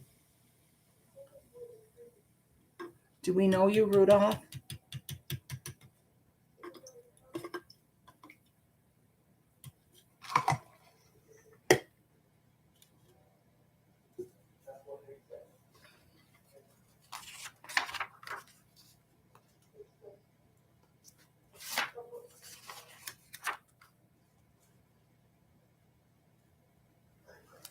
Yeah, a lot of these right here. This is the whole service section that I didn't read last night.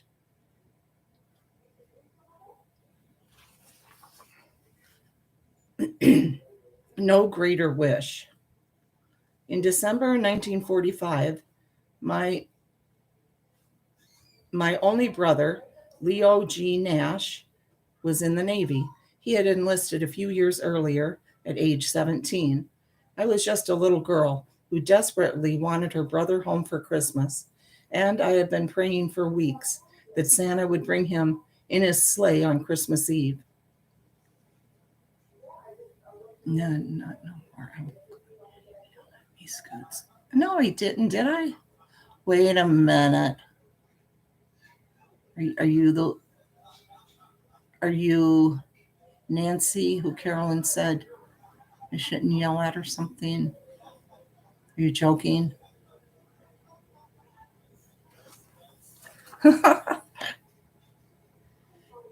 When my dad took my little sister Peggy, and me to see Santa, he held each of us on his lap and asked, "And what do you two little girls want Santa to bring?" I answered immediately, "We want our brother home from the war. Please put him in a big box tied with a big red ribbon behind the Christmas tree, and make sure the box has air holes so he can breathe." Santa, oh, I bet, California Thunder. Okay, that's what I thought. That's really cute. I love your name. That's adorable. Now we'll see if we remember that next Christmas. Santa looked up at my father, who shook his head no. My parents knew Leo Jean was not scheduled for a furlough for the holidays. Now that's a pretty tall order to fill, Santa said thoughtfully. I think the Navy needs your brother. Would you each like to have a beautiful new baby doll? One in a pink dress and one in blue?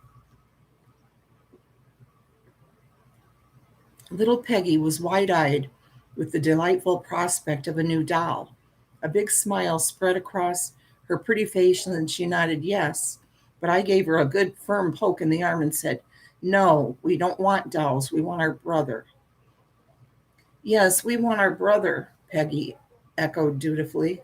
Santa knew he was in a tight spot and said in his kindly voice, "I'm sure you would like new dolls." At that, I yelled, "You're not the real Santa. You're just one of his helpers," and yanked off his beard. A collective gasp went up from the parents and children waiting in line. My father picked us up, one girl under each arm, and carried us off. He never said a word.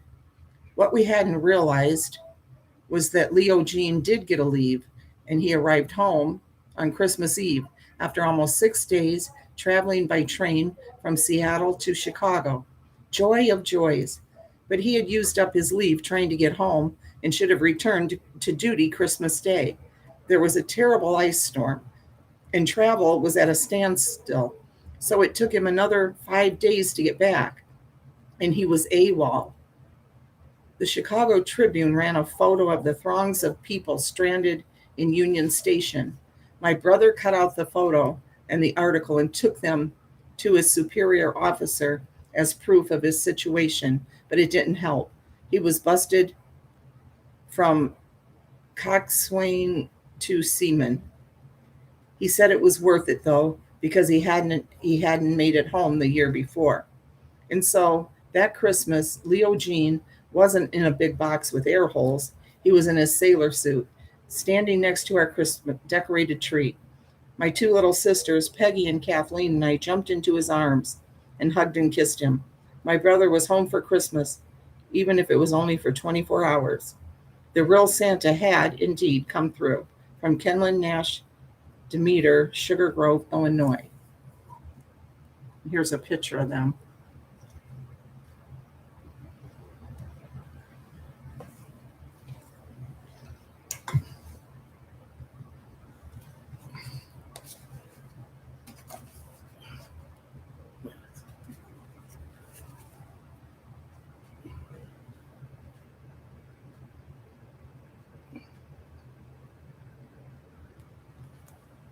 I hope you guys can see.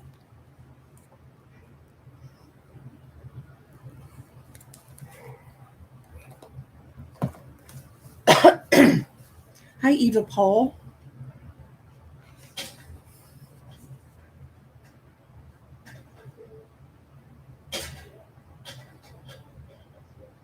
Trees to cherish. Especially joyful Yule.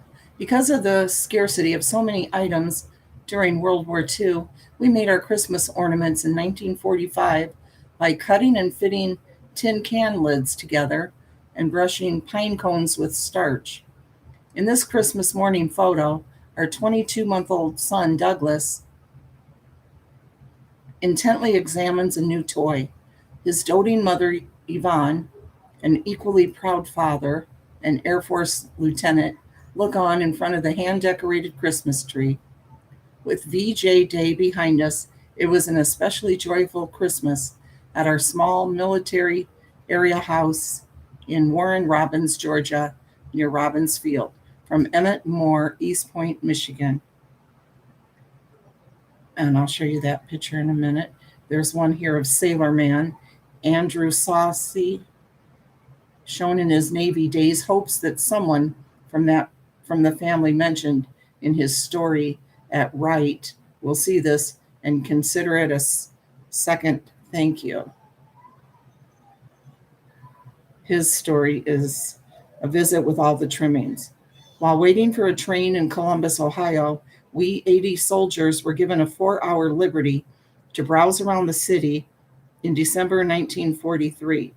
Several of us started out to explore and were soon met by several young girls. who introduced themselves and asked if we were interested in decorating a Christmas tree.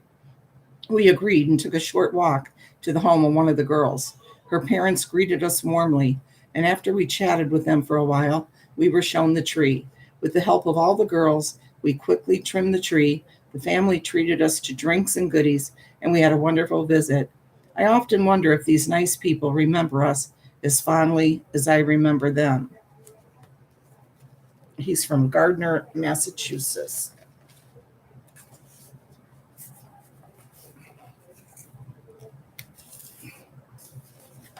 Let's see. Here's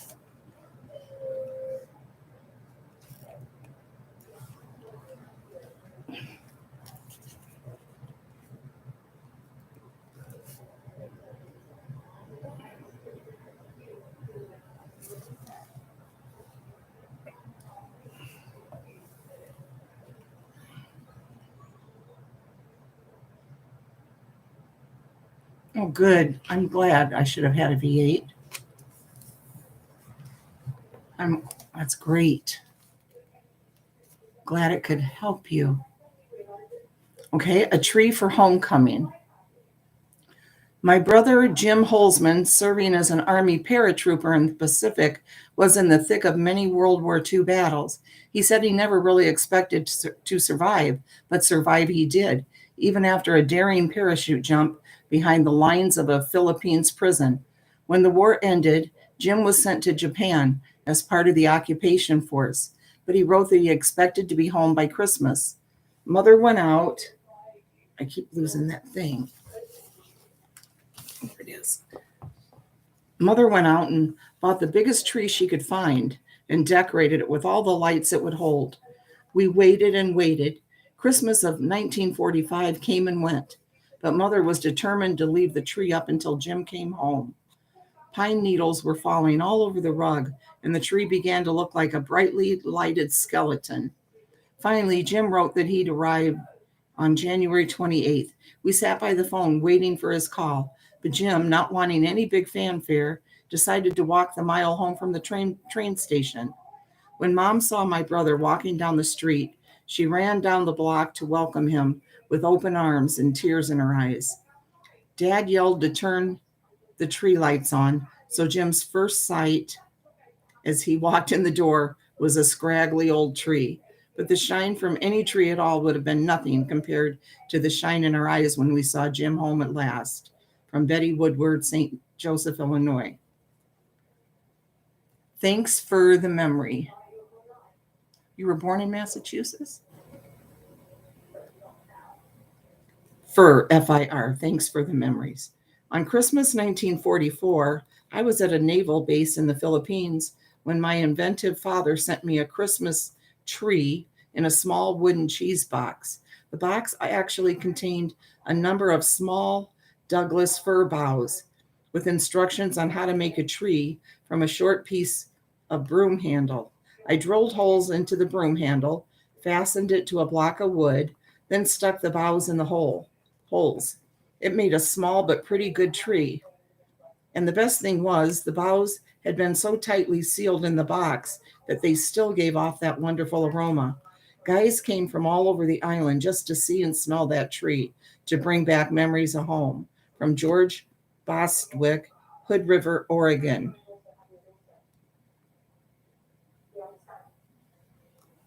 I thought I saw a picture of the tree.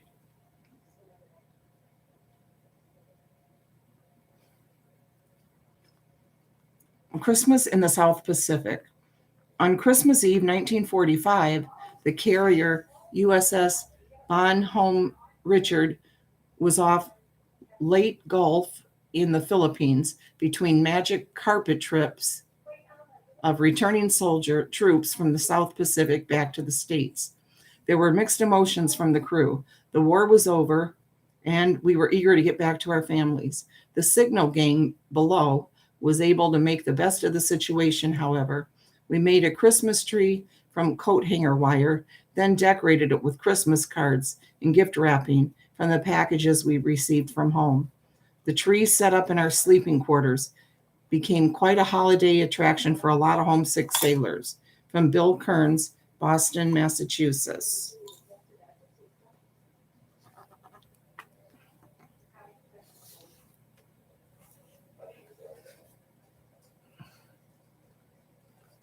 Here's the young sailor that went to that home and wonders if the family ever remembered it with good thoughts like he did.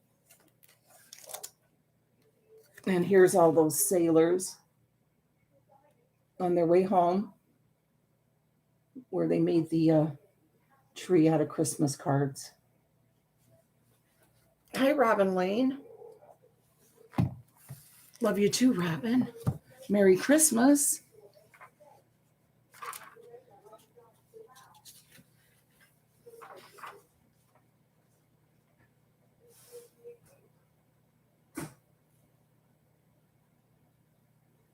Here's another soldier one. Gifts of love.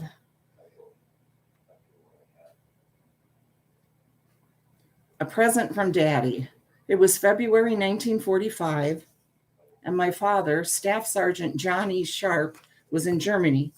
I would turn 5 on April 9th, and we hadn't seen Dad since I was 3, and my brother Charles was 1. We hadn't received any letters from him in 3 weeks, and my mother, Mildred, was terribly worried. Every day I waited for the postman on the front steps of our home in Chattanooga, Tennessee. Finally, he brought us a package of letters and gifts. Look, Barbara, my mother said, there's a letter from you from Daddy. Let's read it.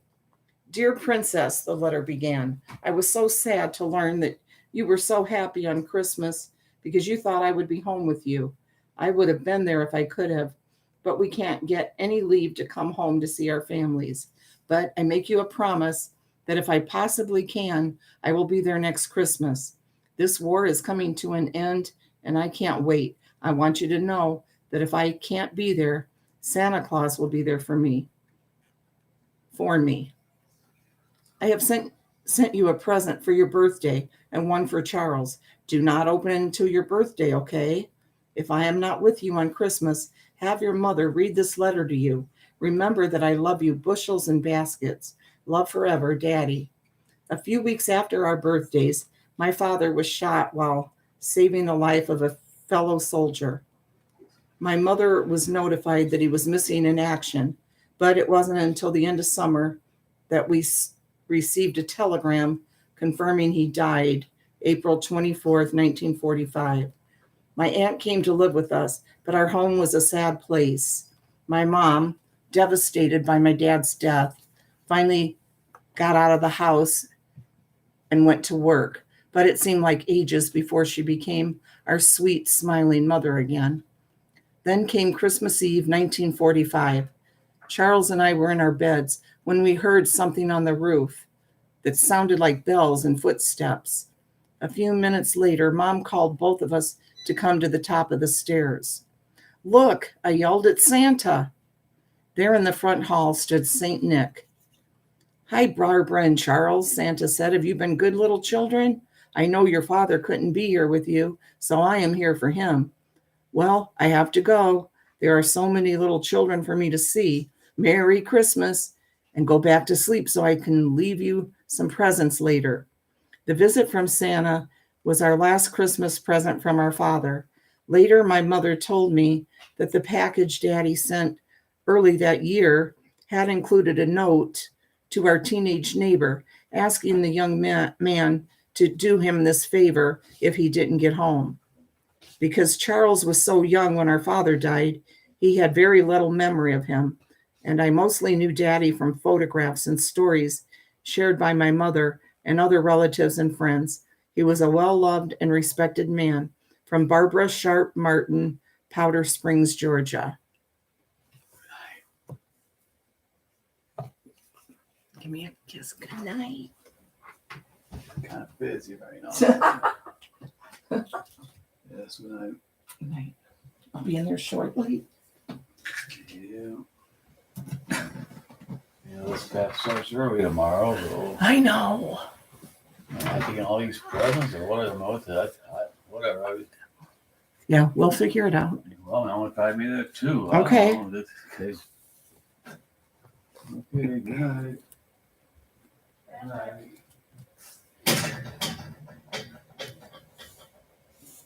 Oh, and here's the picture of the little girl that I just read about. And Staff Sergeant John E. Sharp, far right, middle row, with soldiers in Germany, and then above his daughter, Barbara, age 2.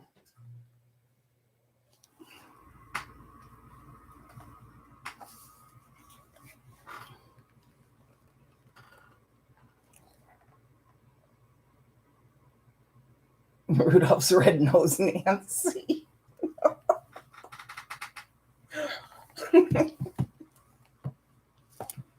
And here's one, the miracle of the ring. In February 1946, after 2 years of submarine service in the Pacific, I was on leave from the U.S. Navy. While I was home, my mother gave me a ring with a ruby-like gemstone. During that leave, she passed away. From that day on, the ring became a real link between my mother and me. I took it off only to clean it.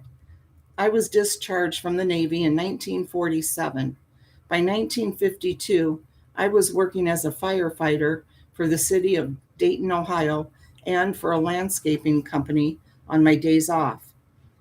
About the middle of July, while driving home from the landscaping job, I glanced down at my right hand and discovered the red stone in my ring was missing. I panicked. I started to cry and became so overwhelmed with grief that I had to pull over and park the car. At home, my wife tried to console me by saying, "Put the ring away for now.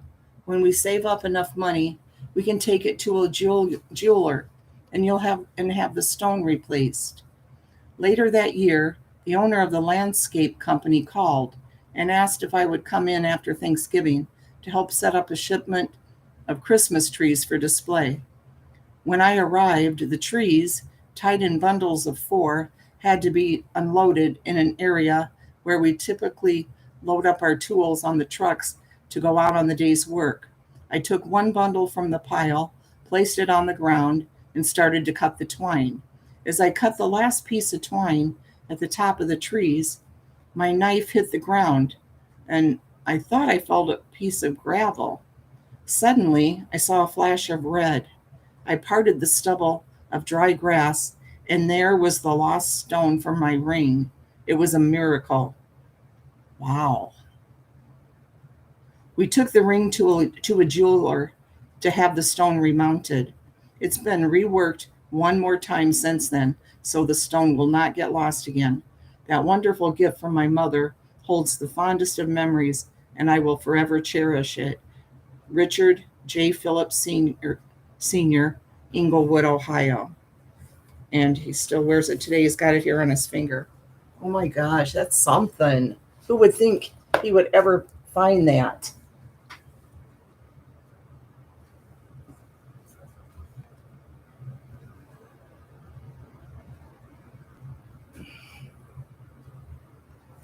Isn't that something? That is a miracle. Laura Lynn, you live in Dayton. Yeah, Lisa, right?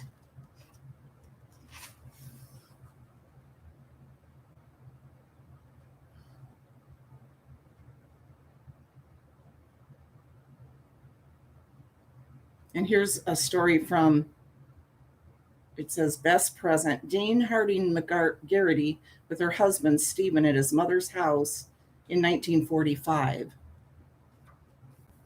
It's called, this is Unexpected Reunions. You're welcome. I should have had a V8. You don't have to keep doing that, please. You're very welcome. And thank you so much. Yeah, maybe this will be happy. Some happy ones. Those were good ones. The Christmas Promise. On Christmas Eve, 1944, here I go again. I said goodbye to my husband, Steve Turner, at the train station in Los Angeles, California. We had been married only a year. A chief petty officer and photographer, and in the Naval Air Force, he was off to San Diego for his next assignment aboard an aircraft carrier. Amid a horde of people, men in uniform and women crying, hugging, and calling goodbyes, I stood holding back tears in panic as he stepped on the train. He turned at the last minute and shouted above the din, "I'll be home for Christmas, I promise." "Promise," I mouthed. Stephen smiled, his devoted smile, and nodded. I went home to Vicksburg, Mississippi, and took up my job at the local welfare office. I lived with 3 other war brides in an old antebellum home presided over by a kindly elderly lady. I waited for his letters that often told of distant islands under a distant sun, of Japanese suicide plans that missed their mark, of loneliness and longing. The brides and I felt blessed to have one another, sharing our fears and loneliness, offering comforting words when letters didn't arrive, keeping one another company at the movies, or on long walks, keeping a radio vigil when news came of battles in faraway places. Then, one glorious day, the war was over. Japan had surrendered. We laughed and cried and ran down the street, shrieking with joy and even hugging strangers. Then we settled down to wait. Time passed, and the letters came telling me about Japan and the POW camps they flew over, dropping food and supplies. This was good work, I knew, but I longed for my husband to come home. The days rolled on. Before I knew it, it was December and then Christmas Eve. I stayed late at work, packing food baskets that would be distributed the next day to some of our clients. I returned to an empty house. The brides had gone to their homes for Christmas. I would go south the next day to have dinner with my family. My landlady and I ate a solitary meal together. She shared her memories of Christmases gone by, but all I could think of was the previous Christmas Eve and saying farewell to Stephen. Finally, sadly, I climbed the stairs and went to my room. Later, listening to the radio, I heard Bing Crosby crooning, "I'll be home for Christmas." It made me weep. It was almost midnight, and I still could not sleep. I moved over to the window seat and looked out onto the street. The icy moon seemed to light up the world. A taxi turned the corner, came suddenly down the street, and stopped in front of the house. Curious, I leaned against the window. A tall figure emerged from the back. The driver came around the car and shook his hand. In an instant, I knew it was Stephen.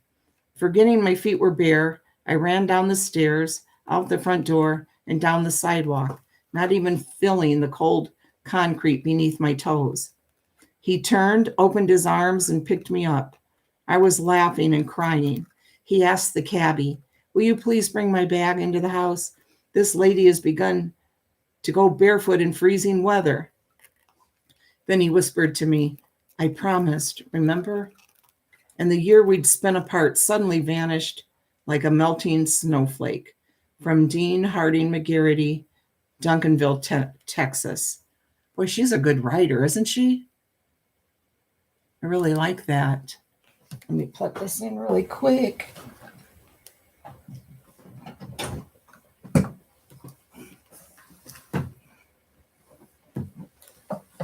Sounds like one of those old black and white movies.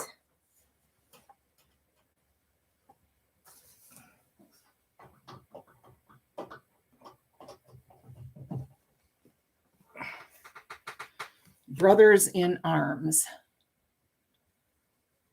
The name of this book, Billy Joe Rambo, this is Reminisce Holiday Memories. And it's not very expensive either. If I remember right, maybe $15. I'm not really sure. It is a beautiful, oh, hi, Amy's Justice League, A Heart Made Wise. It was a beautiful story. I love the way she wrote that. Brothers in Arms, a second consecutive Christmas in war-torn Europe was destined to be a dismal reality for this lonely soldier barely out of his teens. Seated at my well-traveled typewriter in the chaplain's makeshift office, an abandoned house in a small village in Luxembourg, I helped the chaplain by typing letters of condolence to families back home. This stirred up memories of family and prayerful thoughts of my 3 brothers serving in World War II. We were aware of 3,000 U.S. troops arriving that afternoon to replace early casualties in the Battle of the Bulge, and it was not unusual for a soldier to seek out the chaplain before departing for foxhole duty.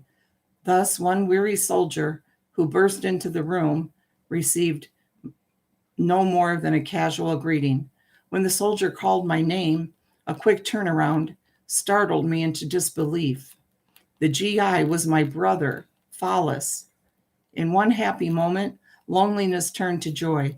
What are the odds of us being reunited on the Western Front after not having seen each other for 3 years? Follis was granted a special reprieve to spend a day with me, and when the Special Services Company noted his skills and qualifications, it requested his assignment. This enabled us to share the next 10 months together and made some bad times more tolerable.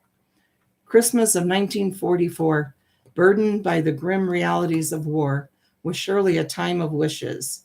I'm grateful mine was granted. From Festus Paul, Decatur, Illinois. I should have had a V8. That's nice, but please. That's enough. Thank you so much.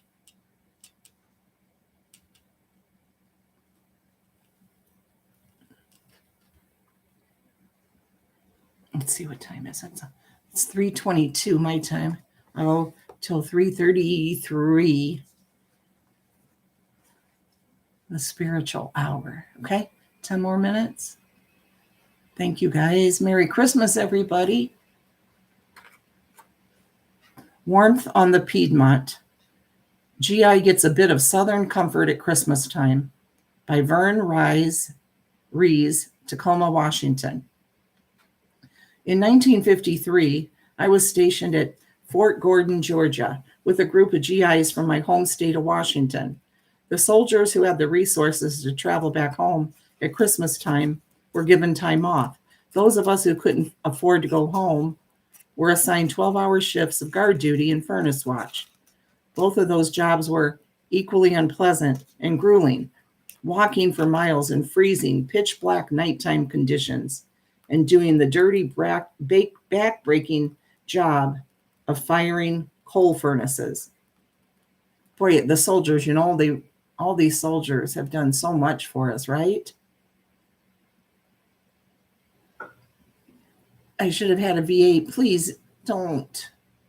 You give me way too much, and I really appreciate it. Hi, Tiny Tree. But it's very thoughtful of you. Please, no more, though. No more.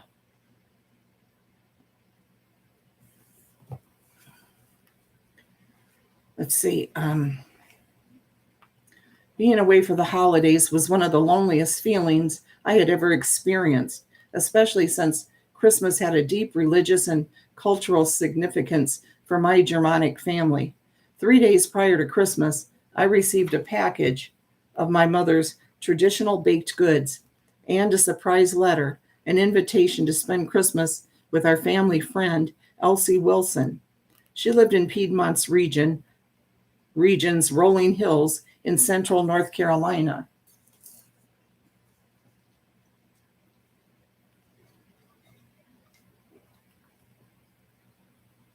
Gotta get my drink.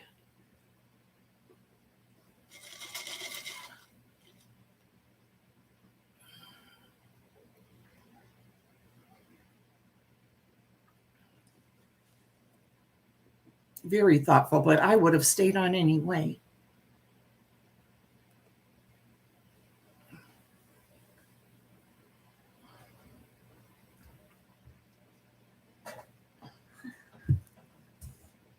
I love doing this. I really enjoy it because I love reading, and it's fun to read to people that enjoy it too. Hi, help me, Rhonda. I know Carolyn's sleeping now. She better be. It's 4:25 at her house. Really? Yeah. Oh, well, now it's Christmas Eve, so. Yes. She said she wrapped presents all day. Wow. And she came on tonight and did some painting or Mod Podge of some shells. Then she was here listening. 3 days prior to Christmas, I received a package of my mother's traditional baked goods and a surprise letter, an invitation to spend Christmas. Oh, I already read that. During the Korean War, my family was one of many around Tacoma that hosted servicemen sent to Fort Lewis. Elsie, a widow who'd lost her husband and children in a car accident, Oh. stayed with us for a short time while visiting her soldier brother. That's horrible. Lost her husband and kids. Yeah.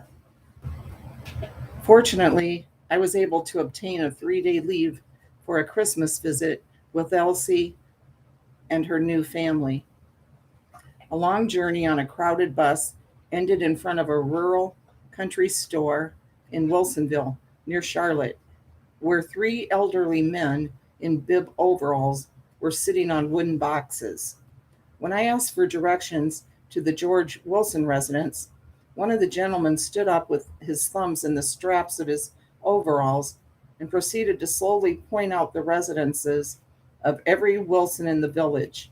He ended by pointing to a home directly across the street, as he informed me that the Wilsons I was looking for lived over yonder. Tells where every Wilson lives in town. First, when I arrived at Elsie's home, I was welcomed with a warmth and hospitality that I have never forgotten. All the things I had ever heard about Southern hospitality became a reality, and although some of the holiday customs were somewhat different from those in the Northwest, the true spirit of Christmas was the same. From Vern Reese, here's a picture of him in his Army uniform in the early 1950s. He found the Christmas spirit can be found most anywhere. Hi, Paula Kay.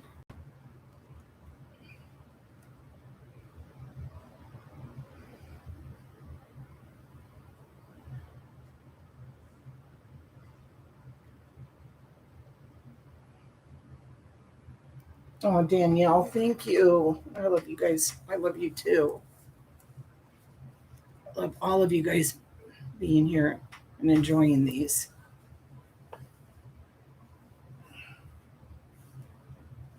My most memorable Christmas.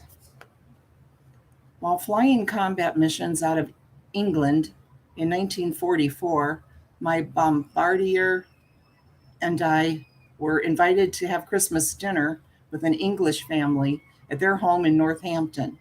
I suggested we bring a gift to thank them for their hospitality, but didn't know what to take.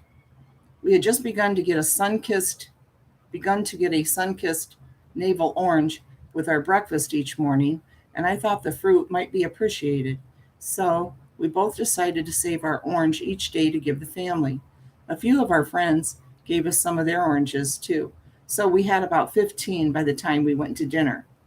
We arrived and handed the bag to the lady of the house. She was overjoyed with the unexpected gift. She fetched a decorative bowl, put all but 2 or 3 of the oranges inside, and placed it on the mantel. She and her husband then peeled the oranges, set aside, saving the peelings, and then carefully cleaned each section. The lady then asked her husband to round up the neighborhood children and bring them over to her house. When the children arrived, the husband and wife gave each child a section or two to eat, and then let them smell and touch the peelings. My Army buddy and I thought this was a little strange and asked them why they did that. They explained to us that they felt compelled to share the oranges with the neighborhood children because most of them had never even seen an orange, let alone tasted one. We knew then that we had made the right choice for our present, and I certainly felt happy that I was fortunate enough to have witnessed an outstanding example of the true spirit of the season. I will never forget that Christmas of 1944. Robert J. Fisher, Mission, Texas. I'll read this last one here.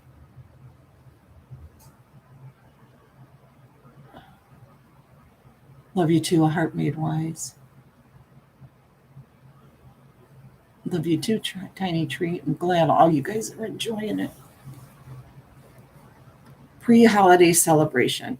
Every December 22nd, Mom cooked a huge feast to celebrate several significant events. On that date, in 1918, my father had come home after serving in World War I.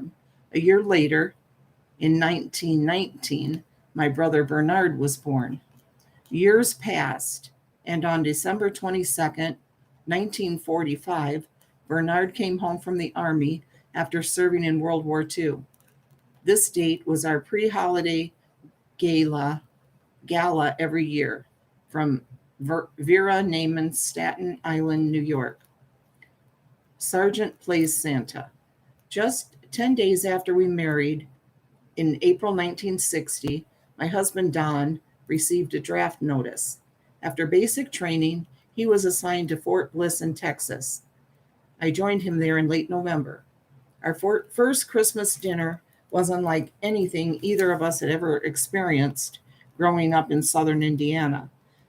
Don had invited 3 of his Army buddies to join us for dinner only a few days before. I wondered what magic might turn our meager grocery budget into a nice holiday dinner for 5. The next day, Don was assigned kitchen duty. The mess sergeant, full of Christmas spirit, hinted that since many soldiers were on leave, there was extra food that should probably be used up: whole chickens, butter, and potatoes. He said it would be a shame to waste it. On Christmas Day, in our tiny apartment kitchen with only 2 chairs, all 5 of us enjoyed a bountiful holiday dinner. We had fried chicken, mashed potatoes and gravy, green beans, and hot biscuits with butter. Ooh, that sounds good. For dessert, I made a Jell-O mold in the only container available, a metal cake pan. It may have not been the usual holiday fare, but nothing could have tasted better for 5 youngsters spending Christmas a long way from home. From Laura Ramsey, Washington, Indiana.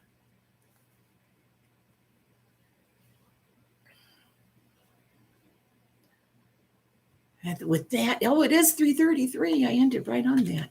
And my eyes are getting all fuzzy now. It's hard to see. Get some rest, everyone. Have a Christ-filled Christmas as we celebrate a special birthday. Thank you. Thank you, everyone. Everyone, have a Merry Christmas Eve. Okay, enjoy your day. And I know you guys will. And hopefully Maddie will sing or something, sing a song or 2 like she promised. And I'll go live real quick for that. Love you, Lisa. Thank you. Thank you. Thank you all for being here and for the super chats and just for being here. I love you guys. Thank you. Merry Christmas. Bye-bye.